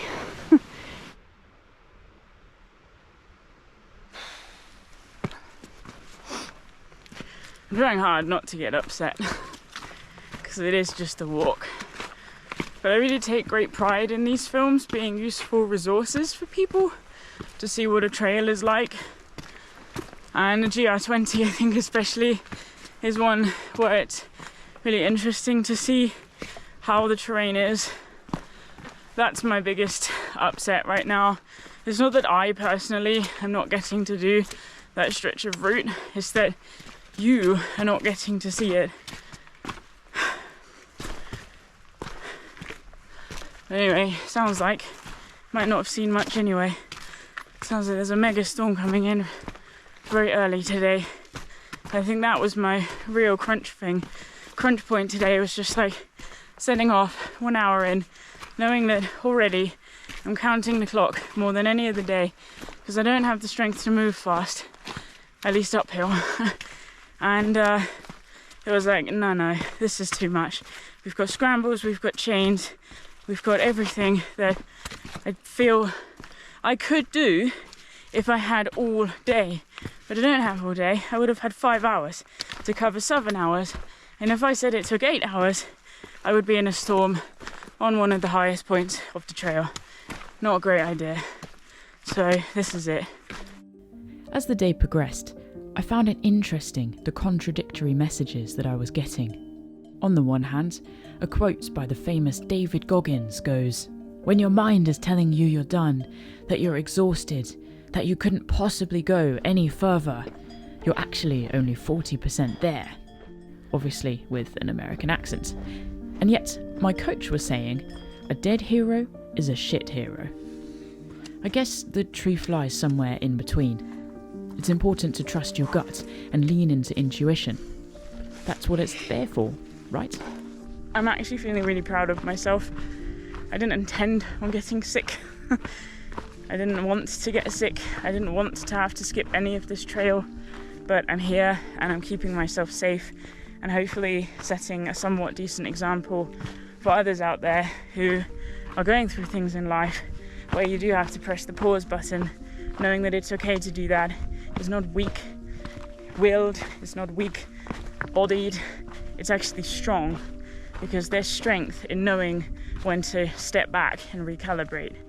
Even though I don't know what's wrong with my poor little tummy, which is very empty at the moment. And I do feel like I've let myself down and I've let you down. I also know I haven't, because there is a real lesson in this. Sometimes the never backing down is turning your back on one challenge and facing another in a mature and responsible way. It's holding your hands up and going, actually, I need to preserve wellness here. So that's what I'm doing, and it feels really difficult, but that's all the state of mind, and that's something that we can hack.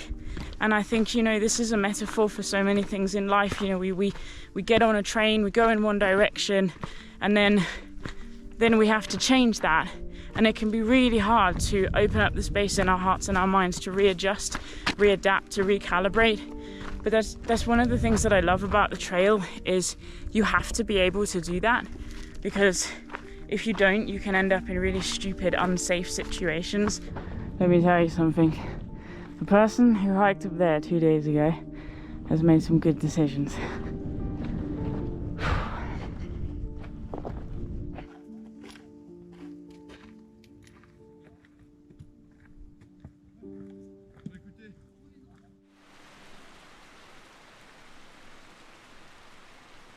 I slept for 12 hours. I still feel crap, but the weather's even worse than I am.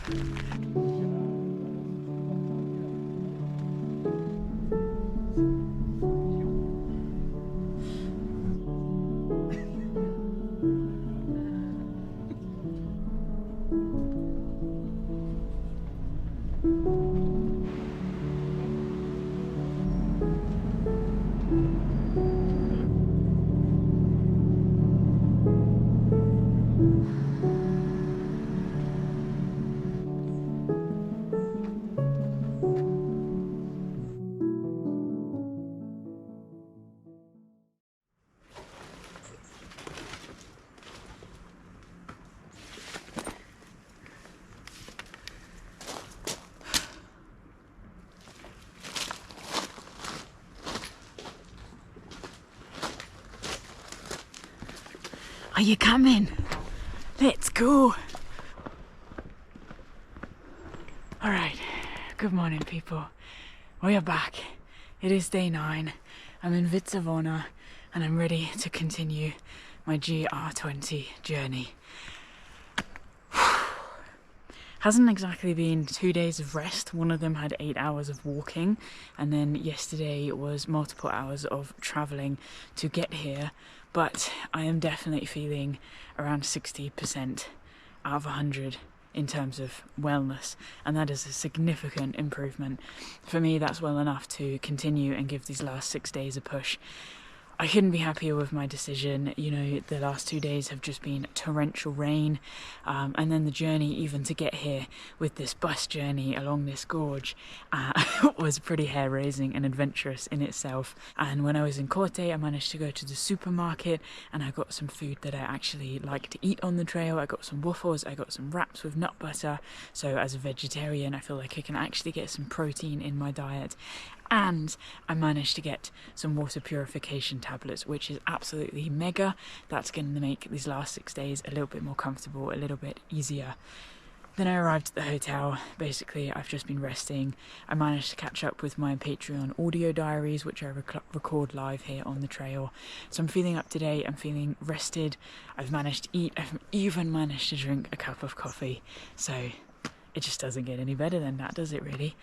Just trying to psych myself up, but I do know that these last 6 days are just simply not due to be as technical as the northern stretch. The real hard work is behind us now. And here we have the split between the north and the south. We're obviously heading south. I did just have to check that. This is it. 6 days to Corte. No, to conquer. Are you with me?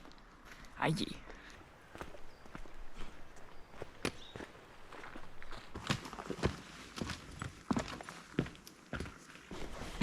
Try and maintain my 60% for the rest of the hike.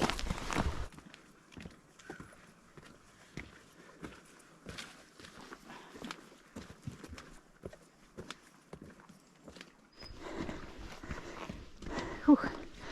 Sunshine. As lovely as the sunshine is, I've already got stomach cramps, which is so painful. Just trying to breathe through them. I've literally just stopped to give my intestines some space, not being pinched by the rucksack. Oh. You know, it's real nice to just have this forestry track for a moment so I can ponder the challenges of the last week. It has been freaking tough, man. But you know what? Right now, I think my absolute guiding force is gratitude. I am so grateful for my body. I'm so grateful for my mind. I'm so grateful for my spirit, my resilience, and my wisdom. I'm still here and I'm still carrying on, and I feel like, you know, this is my GR20. Some people could get hung up on the fact that I've missed 3 days of the trail, but I still had 3 days of a story. And if we're not being awakened to the stories in our life because we are in an endless pursuit of a goal, we're not living in the journey, we're purely chasing a destination. And it's this journey that is offering me so much. I think this turbulent time has just really reminded me of the level of spirituality that you can dive into when on a backpacking trip, because you just have to surrender to the bigger forces sometimes. And you know, if you let your ego get in the way, you're only gonna fail. Whereas if you surrender ego, if you step over your own wants, desires, and let go into whatever happens, I'm just going to keep showing up, keep committing, stay consistent, you'll just be gifted with this beautiful experience. Even if you have to work through some hardships, there's lessons and there's growth along the way. I'm really feeling so happy. I'm feeling so blessed. This trail has really pushed me to my edge. Oh my gosh, I'm going to come back so much stronger for it. And that is a wonderful, wonderful thing.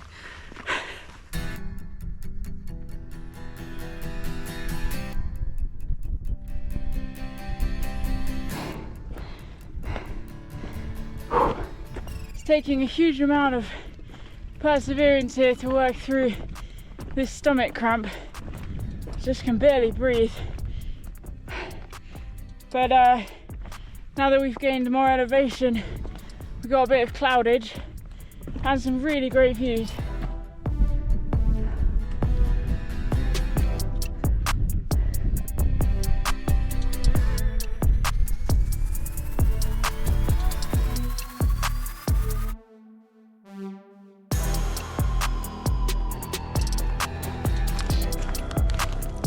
Breaking the back of the climbing today, 1,000 meters. I mean, there's still a little bit to go.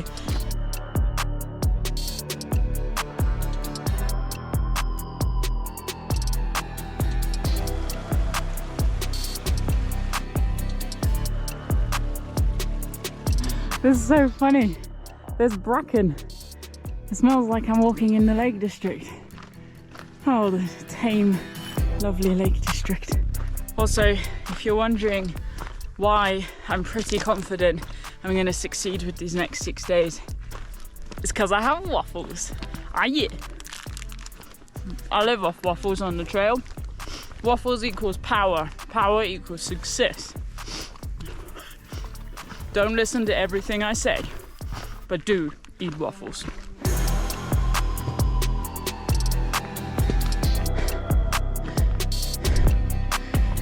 Definitely would agree with the guidebook about this ascent being a sting in the tail. Yes, just yes.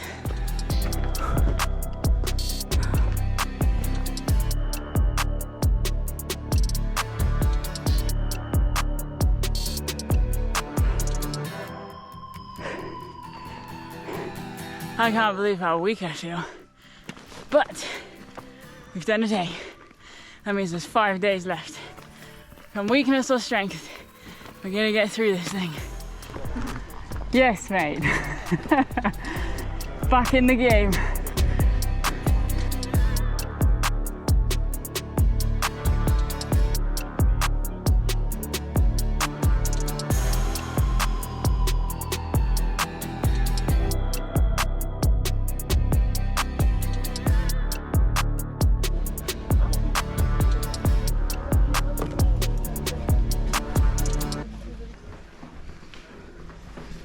Back to trail life. This is the dorm. There's no windows and there's no working light. Okay, I found a light switch right there. It's so random. That makes it a bit better, I think. Alright, this is my bunk. Which one are you having? It's like a hospital. I've got my wraps and I've got my nut butter. So I'm just doing some prep for tomorrow. Make sure everything is ripe and ready to go. And then rest, rest, rest. This is as good as home cooking gets on the trail. It's also really difficult one-handed. Alrighty folks, just had dinner. The clouds are swirling around. And just before dinner, pure happiness hit me. Because guess who walked up to the refuge? Bee walked up to the refuge. It's so nice. Bonsoir. Bonsoir. How was your little feast? You want some cheese? I just had some actually, thanks. Do you like my plate? Yeah, it's a good plate. It's a very light plate.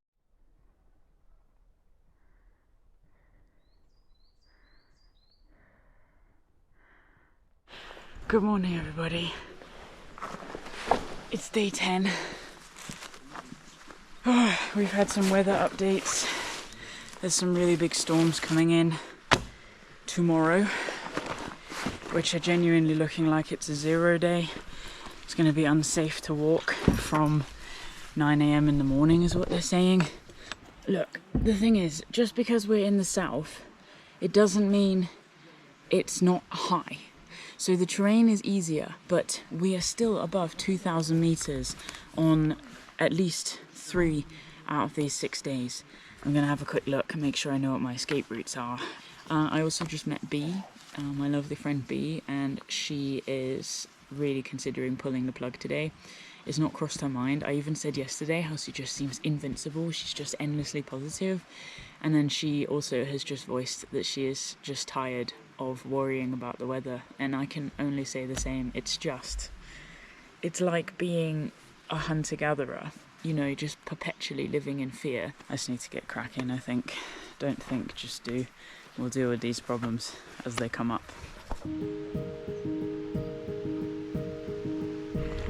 See you, Bee. Bye. Goodbye, refuge in the mountain. Hello, GR20. I mean, it's not a bad walk to start the day. We already had a nice little scramble. The haze is coming and going, offering nice views.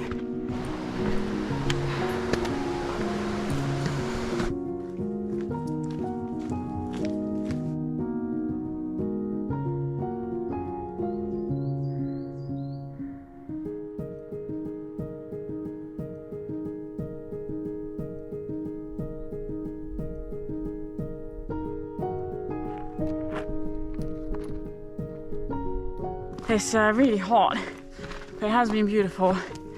I'm really fighting here to get myself into a more positive headspace. But I have to stop over-calculating. You know, there's a real lesson here for life, I think, about looking at only what you can control. I can't control the weather, but I can control just keeping moving, looking after myself today. Hydration, nutrition, stretching, rest, recovery, all that stuff. Keep going with that. And it will come together however it comes together.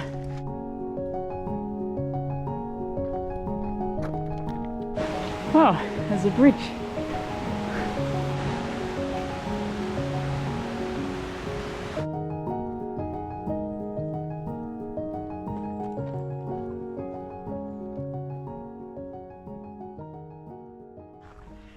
Now I'm really confused.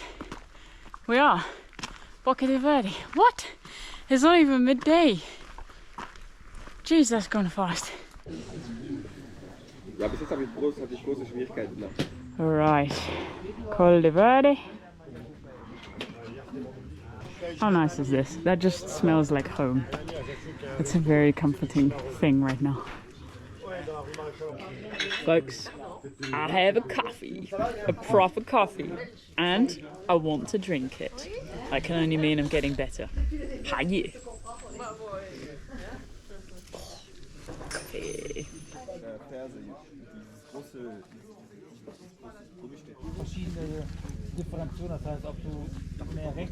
Cheers.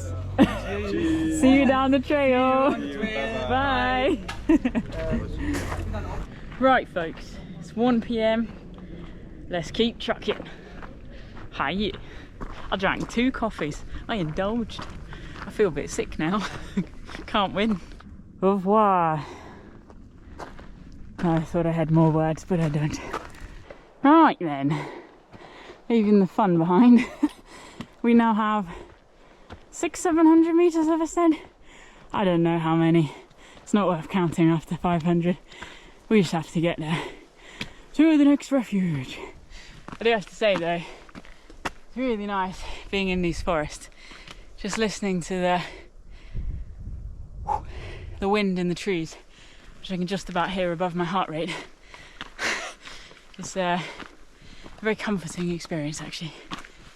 Lovely pine trees. Some of them are over 300 years old. This is a pretty epic turf we're treading on. Is a helpful sign?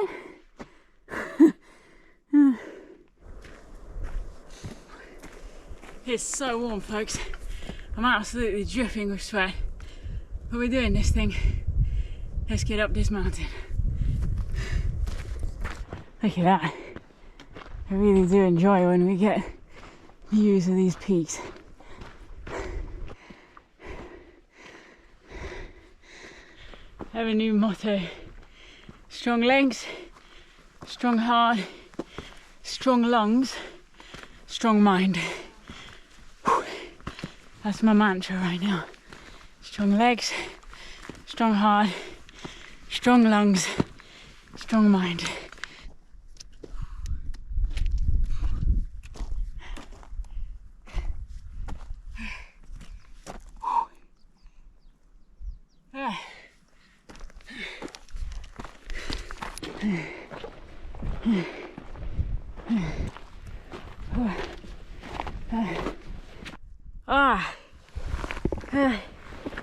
Oh God,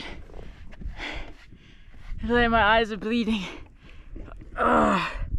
from the sweat and the sun cream. I appear to be on the floor. That's not helpful. I think we're here. Yeah, we're somewhere anyway. Bocca de Oro. Yes, 20 minutes to the refuge. We have cloudage. I don't care. Oh God, look at where we've come. Yeah, oh, my eyes. Ow. Oh, I need to get tissue. Oh. Right. Basta. Well, that was a bit dramatic. It had been a mammoth push to reach the Bocca as I worked through intense stomach cramps and then being blinded by sweat and sun cream. Regardless, it was an epic spot, sitting high in the clouds at 1,840 metres above sea level. We have just about made it to the refuge. You can see it now, clouds swirling all around. I can't work out whether they said the wind is 18 or 80 kilometers an hour tomorrow. Of course, 80 is not ideal, but we did it after this morning's angst. Another day done, 4 days to go.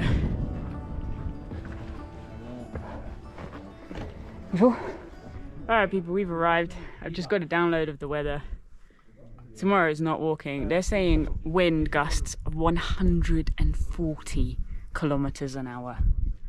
Plan has been made. We're gonna hang tight. We're gonna get some good rest, good stretching, good nutrition, and then tomorrow we'll press on nice and early. Everyone's going, so you know what, there's safety in numbers sometimes. Das ist jetzt mal alles machbar.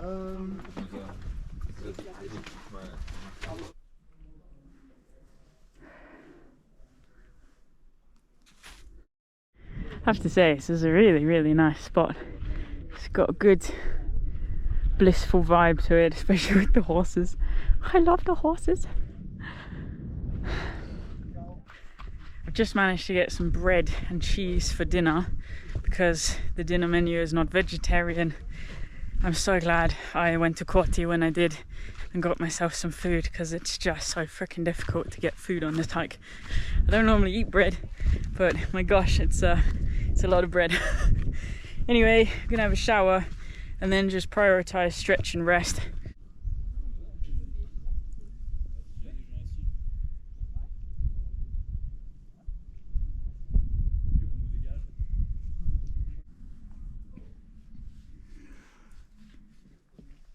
It's me and my baguette. Yeah, and cheese. You want some? Yeah, I want to try it.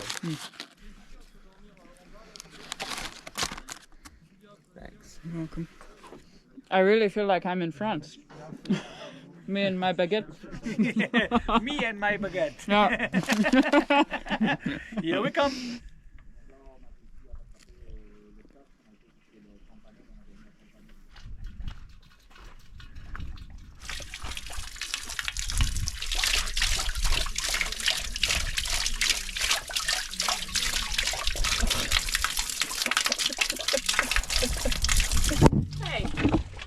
Oh no, the dog broke my camera. That is why I always have a screen protector on.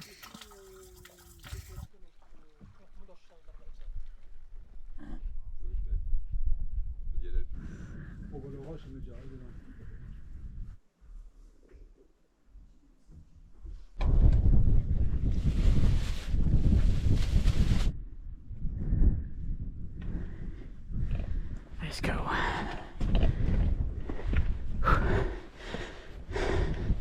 Okay, good morning folks. We're leaving the refuge behind. It's 6:45. I've been walking for 15 minutes. The air is warm. The wind is blowing all around. It was a good night's sleep. I'm ready for this new day. Gonna give it 100%. Stay focused on what I can control. And what I can't, just let it blow away.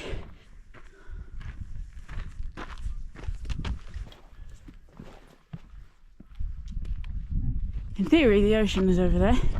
Can't quite see that, but there's an ocean of clouds instead. There we go. It's pretty heavy traffic on the GR20 this morning. Good morning, goats. Oh, there's goats everywhere. Oh my gosh, okay. I can't get over how beautiful your coat is. Oh, it must be hot in the summer. Right, cheerio goats. I've got a trail to do.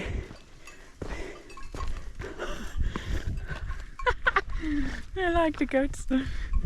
Wow. Meanwhile, that's our ridge. This is our walk for today. I'm moving swift, I'm moving strong, I'm moving happy.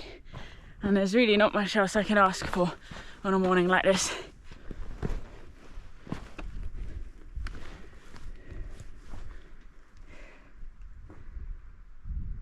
Gonna have to be really sensible, very careful.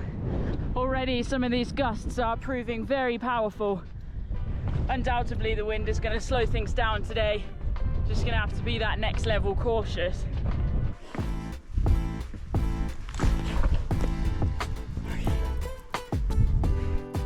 The path followed the rocky ridge, playfully switching from side to side. In places it was scrambly and hard to navigate, but in others it was an easy to follow footpath.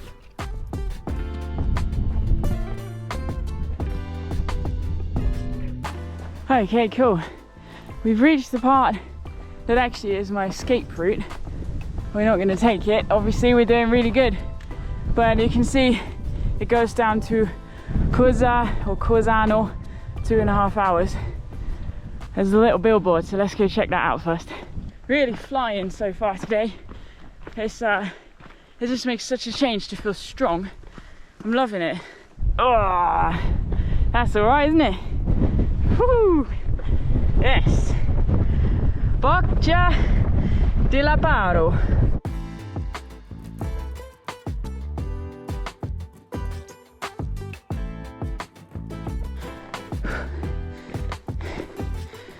This has been one mega climb. Just gone on and on, switchbacking all the way up. I think we're getting there, which is lovely. Bit brightness on this side of the mountain as well. Also lovely. Keep pushing. I know the microphone isn't going to be picking this up, but there is thunder in every direction. It's just rumbling, tumbling, like a hungry tummy actually. The really nice thing is, just up there, there's the high point for today. And then we really have covered some awesome ground in very good time.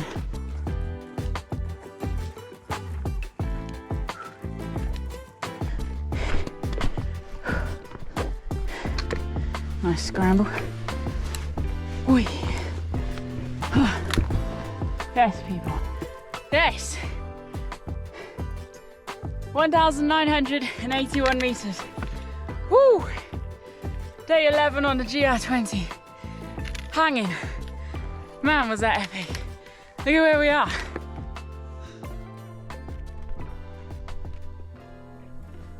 Ooh. Blimey. That was close. The rucksack knocked me.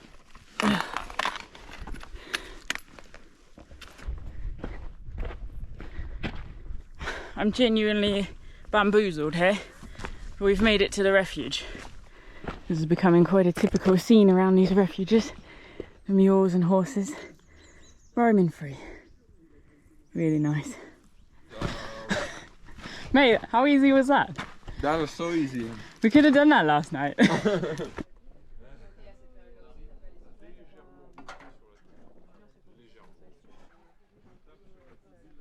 I love this. It's like a jungle camp.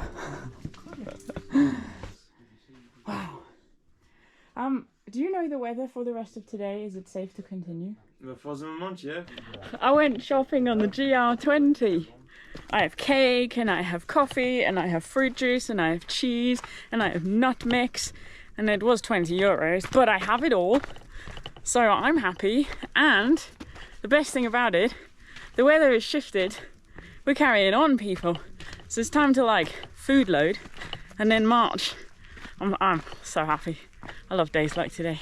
This is trail life at its best. Oh wow, you were hungry. Yeah, I'm gonna eat all of this now. Okay. Possibly this. Definitely this.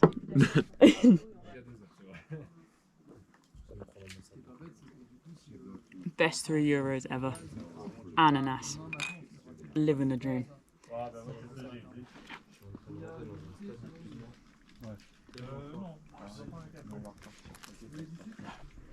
Gosh, it feels like years ago that I first stayed on one of these.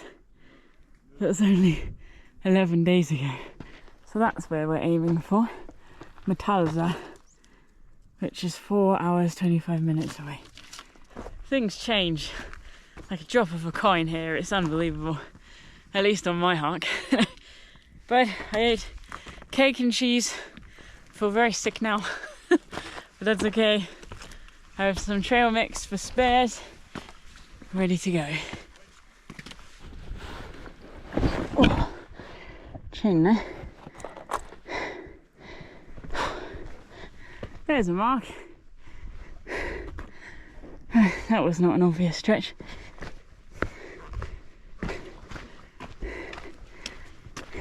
The path is almost like playful. Generally it goes in sort of quite logical places as well. I think in a way I'm glad that it's hazy and I can't spend all my time admiring the view because I think we'd get nowhere otherwise. Ooh, that's interesting.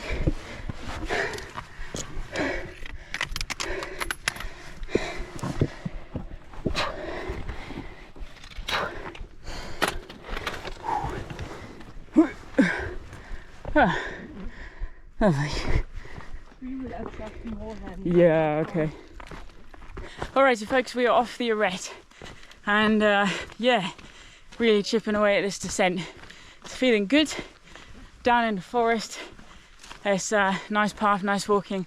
I just enjoyed chatting with this French lass who's a product designer for Decathlon, the tent team. Freaking cool job. So yeah, now I'm gonna spend the last stretch to the refuge dreaming up my dream tent, I think. Oh look, that's a bit nice. Gratefully received today. Aww, beautiful. Okay, we've gone from goats to pigs. Hey piggo.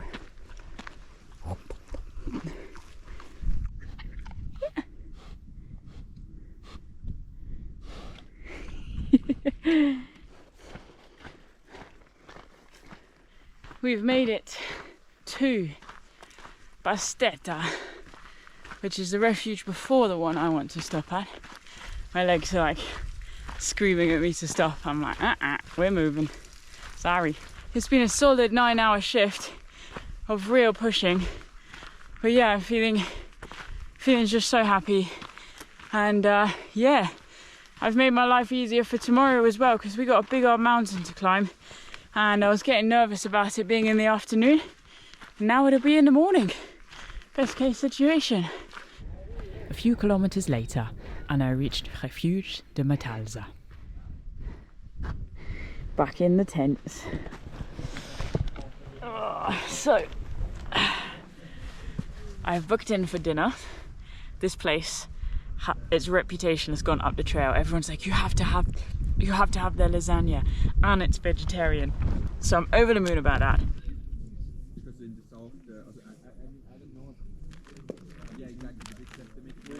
Back in the land of no signal, so back on Mausoleo sending some messages.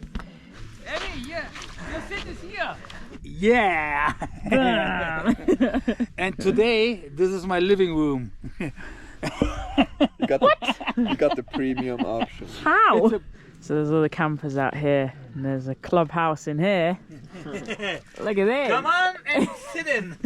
Est-ce que je vais pouvoir avoir un coca? C'est possible, oui.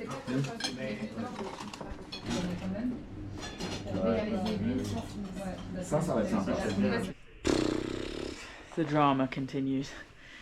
So the storms come in whilst we were eating the lovely lasagna. I knew that my tent leaked because we had a little bit of rain earlier and it leaked. So I was like, great. I didn't have my waterproofs on. To be fair, it was pretty short-sighted of me. Long story short, the tent flooded. I've managed to just grab some things. Now I'm in the dormitory. So, yay.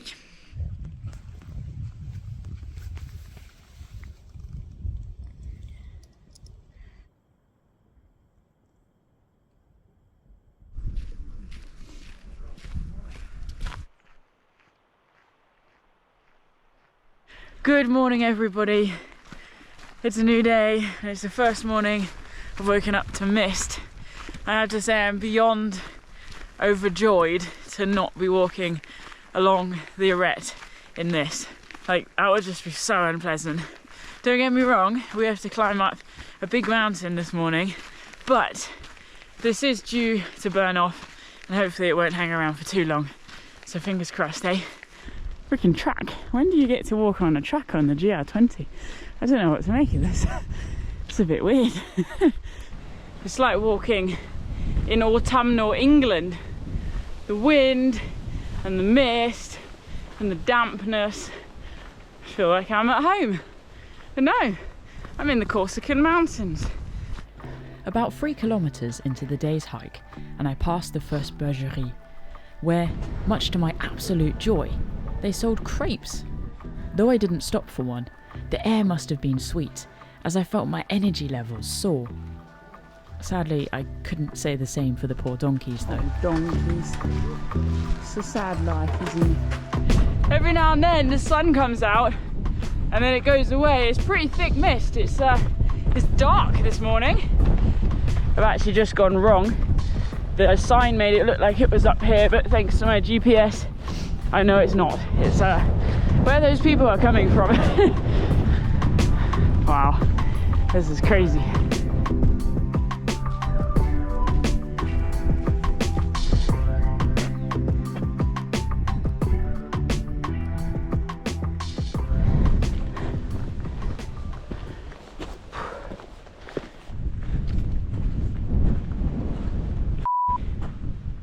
I lost the trail. These conditions are really difficult to navigate in. The path is really poorly signed. I mean, there's a cairn. And you see anything at all? See, there's cairns everywhere. People are just making cairns. That is not helpful. Shoot. It's actually a really big problem in the mountain community. People making cairns where there shouldn't be cairns. Right, that's definitely not it.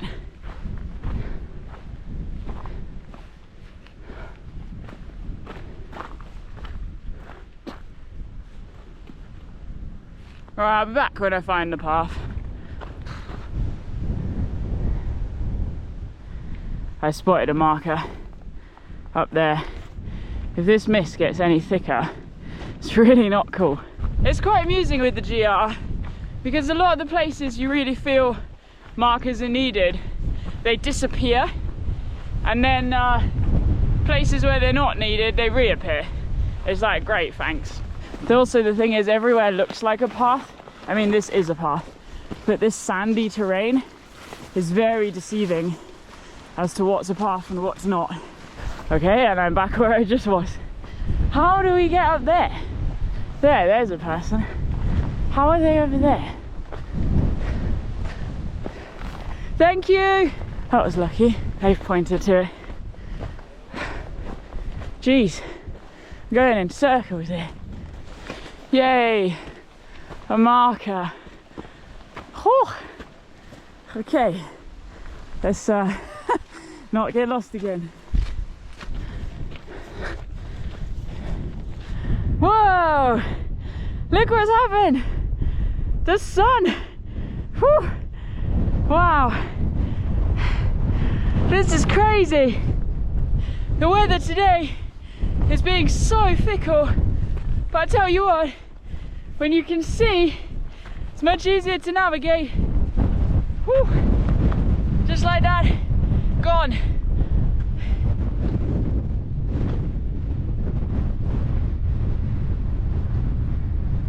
I'm really hoping when we break the crest of the ridge that we'll get out of the wind, because this is definitely the windward side.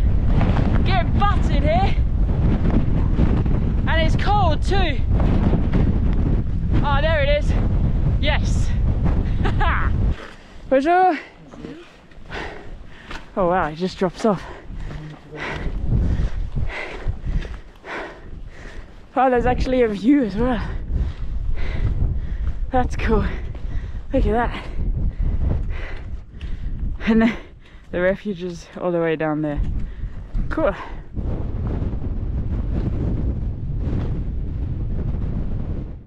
Oh my gosh. I feel like I've just been like zapped. Coming out of the wind is a bit like, it's really intense.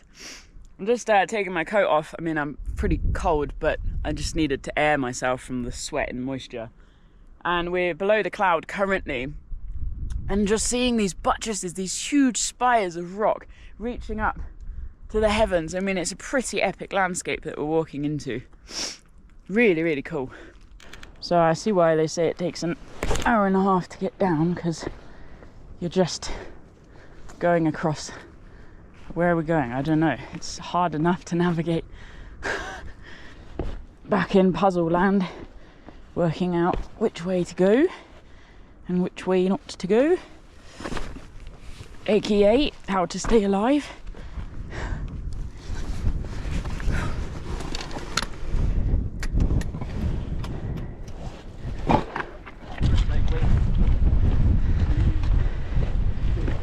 Happy days, happy days. Refuge. We came from all the way up there. That is a long descent. That is a long descent. That feels good actually. There's a long up and a long down. You want some scratchies? Oh, this is the best arrival ever at a refuge. Salad in tin. Never seen that before. Lovely. Right then, onwards. I'm extremely windswept because that was a very windy spot. Everything kept blowing away. And now we're heading on to Boveda, which means, folks, we're on to the penultimate stretch of the GR20, because from Boveda to Conca, the end of the GR20, is a 7-hour walk, and I can do that tomorrow. So this is it now. The penultimate stretch has begun. My legs hurt, the sun is shining over us at least, and the GR20 is going rather well. I have to say, this is a very beautiful valley to be walking into. Just look at it.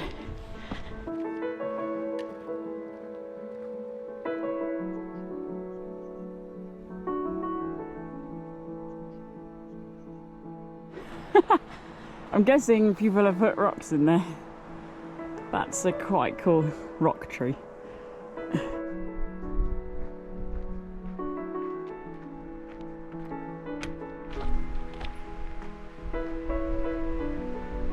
Isn't this amazing? We've really come down to the head of the valley now. We're actually gonna loop round to the left. But still, it's just an endless horizon of mountains and forest. So different to everything so far. Wow, look at some of these views now. These are the mountains we're heading into for the last day. Incredible, eh?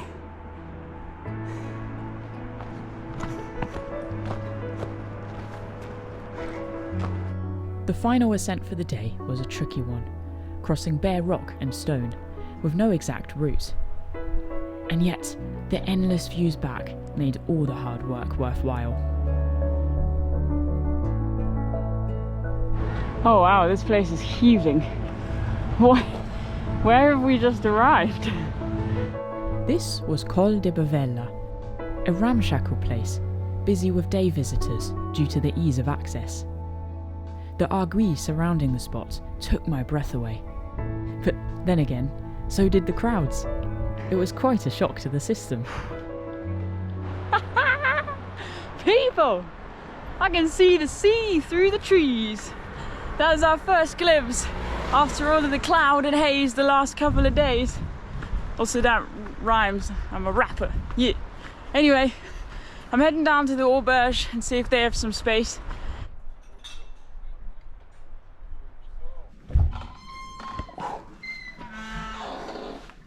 Alright, we have a dorm, 52 euros, half pension. Oh my gosh, we're gonna finish the GR20 tomorrow, so I'm not gonna start acting cool. This is insane. After all this time. Terrible dry, yeah? Yes, mate. So I've just come out for a little wander in the way that you do after a full day on the hike. And look at this. This view, like, it can see the sea, finally. It's just indescribable, the feeling right now of, I don't know, just what I'm feeling. The fact that the GR20 is in its penultimate stage, the fact that this time tomorrow I will be finished, done, basta, completed with the GR20. It's a very strange feeling because, as you know, I have fought so hard to be here, and now looking across at the sea, like, I'm filled with excitement and obviously trepidation in the way that most long distance hikers will really know, because it's like, oh, I have to go back to like life. But it is just, it's amazing. You know, the wind is swirling all around, that's why I'm sheltering behind this rock. I feel like we have overcome so much to get here. But yeah, this is it. Penultimate day on the GR20 is complete. Over the moon. Woo! Look who's here! Yeah! Yeah! I was just walking down the hill feeling a bit sad that I didn't get to say goodbye to you. So, because I was just looking at the sign like, oh, you're probably at the next refuge. No, I wanted to stay, but I was just in my room. Yeah, and then you arrived when I walked out of the door. Yes, GR20 so buddies. Yes, I'm very happy to stay here now. Yeah. With my Pietra. Well done. Our last meal. And I have sweet corn. Last time I saw that was on the ground.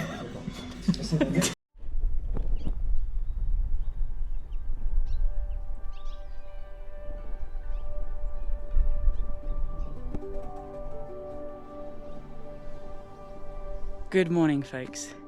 Look at what Mother Nature is gifting us with today. Almost as though it's a reward for all of the hard work and challenges we've endured to get here. Standing at the beginning of our final day on the GR20. 1 day ahead of schedule. Hi.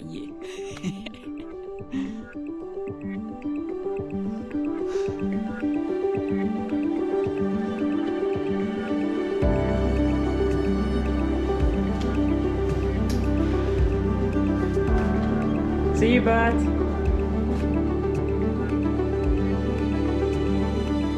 It's the last day. We've almost made it for the GR20. The freaking GR20. The hardest trail in Europe. I can't believe I get to add that to my badge collection. I don't even have a badge collection. But whatever. And the best thing is, it's pretty much all downhill today. It's gonna make it hot work. But I'm in this to win it. So despite what I said about it being downhill, we've been going uphill pretty much since my last piece to camera. Goodness me, look at that. Dropping down the slope, and this is what we're getting as the occasional view. Blimey. If that's not beauty, I don't know what is.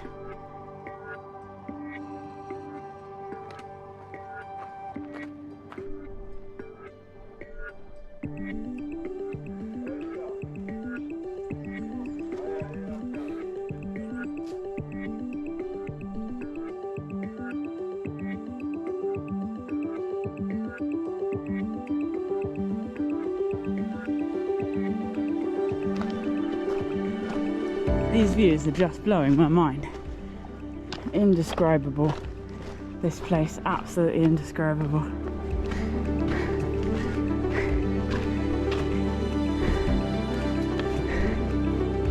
Up and up and up. It's really hard work in this heat, I tell you.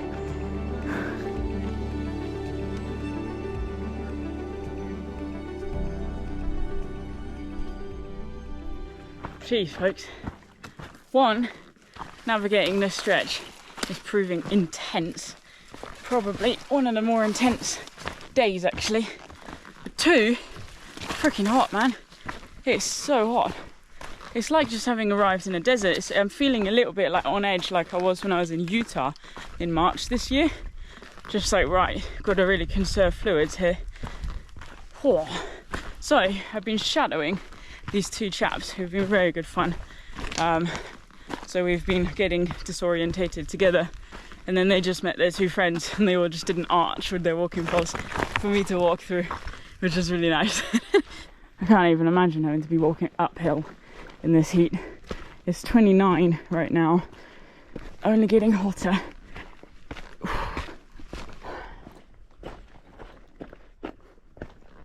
I've spoken with a few folks coming up the mountainside, and they've said about this natural pool being not too far away. Wow, maybe this is us. That actually is a proper little pool. Yes, please. Look at this place. It's ridiculously slippy. Oh, it's just so refreshing. It's like exactly the right temperature.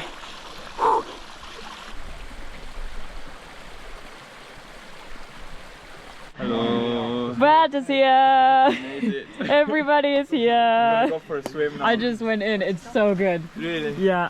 But it looks like the water is full of iron or something. They've gone all the way up there. This pool here is a really deep one, and they're looking all the way up. It's like proper Tarzan territory, this. It's so much fun. Yay! Relaxez, relaxez, c'est pas si mal, c'est pas... Ciao! Ciao, ciao! All right, back on the trail, back in the heat. Last couple of hours down to conquer. That was just so fun. Everyone arrived at the same time. Real celebration of what we're all achieving here. Really, really special. Jeez.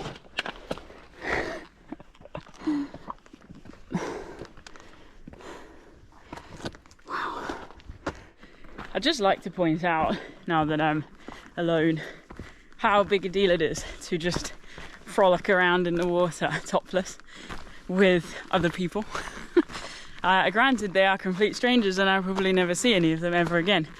But, you know, there's something about trail magic, or the magic on the trail, that just causes me to feel more comfortable and confident. But we just went up to the second pool, had some really nice time in the water. You know, that there is me living my dream life. Like, it really is just acting truly comfortable with who I am and not worrying about judgment. In fact, when I just took my top off and got in the water, everyone cheered because it's like, yay, Abbie is joining us.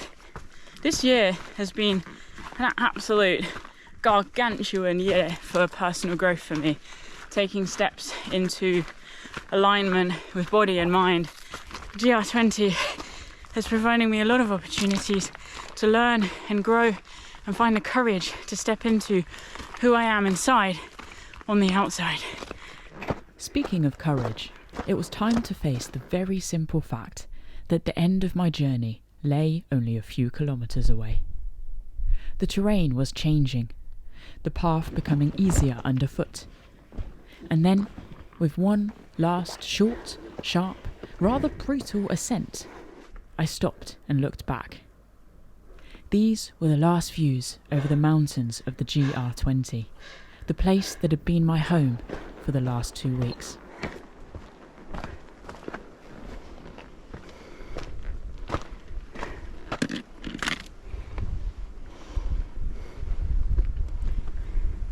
There's Conca. That's the end of the GR20 down there, folks. Oh my gosh. Oh, this is unreal. I need to get my rucksack off and just look for a minute. I can't believe this. We're so close now, people. So close.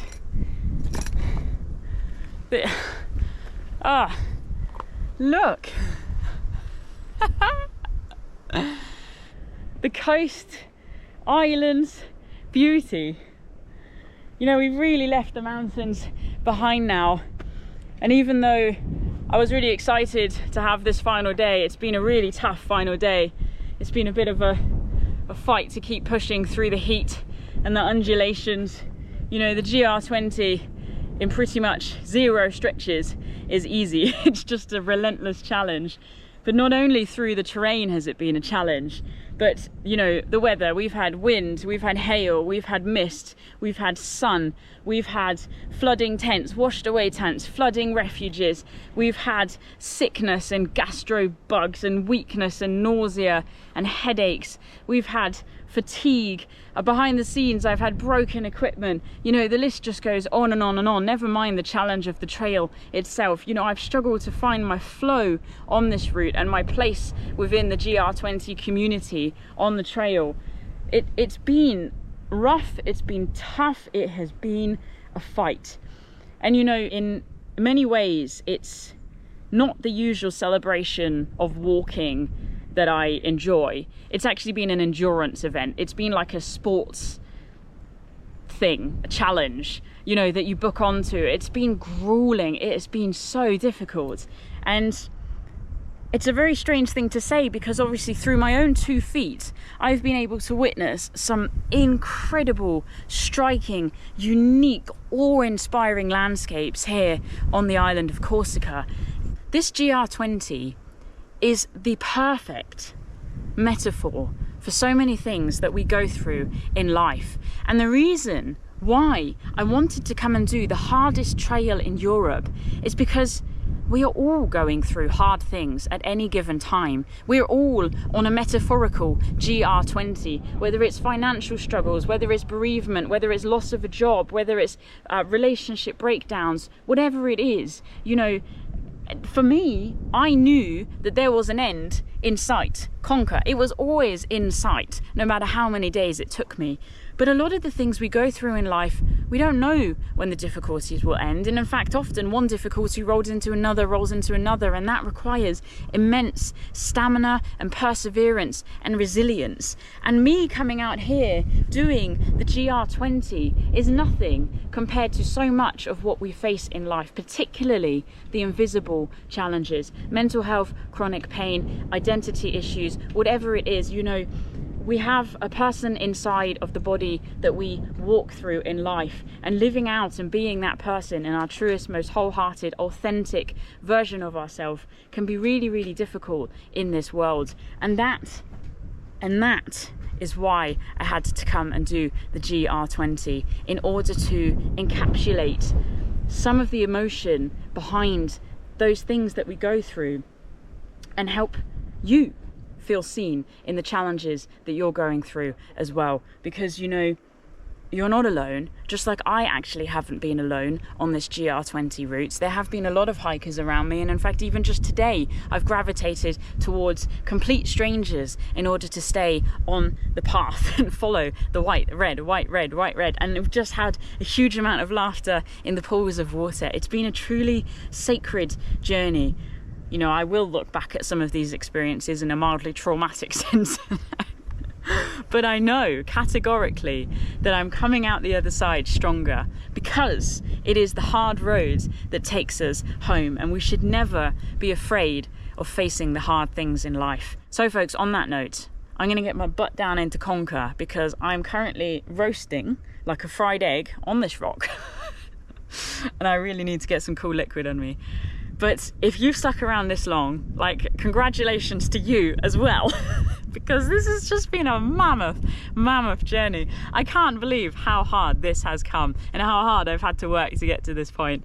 But I'm going to cherish it. I know I will. I know that tomorrow I'll be looking back, grateful not to have to wake up in the dark, grateful to not have to outrun thunderstorms, yet at the same time missing the little nuances of life on the trail and being outdoors the whole entire time.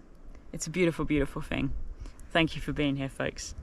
Until next time, enjoy your adventures, no matter how big or small they might be. Believe you can. Get up, get out, and spend more time in the wild. Ah yeah, I'll see you soon. Woohoo! To conquer! And with that, it was time to go. I donned my backpack for the very last time, and with my best foot forward, began the final descent down into Conquer. My 14 days of pain had actually turned out to be only 13, and had strengthened me in ways I had barely dared to dream. Before long, the trail turned to track, and track then turned to tarmac. It was a surreal experience, and I found myself stopping often to look back towards the hills and mountains, wondering if it had all been a dream. My wobbly legs and sore shoulders, though, told me it certainly couldn't have been. As I arrived at the inconspicuous end, I realised something. My biggest fears had all been in my head. Sure, I'm imperfect, vulnerable, and had been afraid. My pack was way too heavy, and I'd missed some days. But that doesn't change the truth, that I am also brave and worthy of love and belonging. Through the hard road, I had arrived at self-acceptance. I had arrived home. We did it. The end of the GR20. What an epic adventure.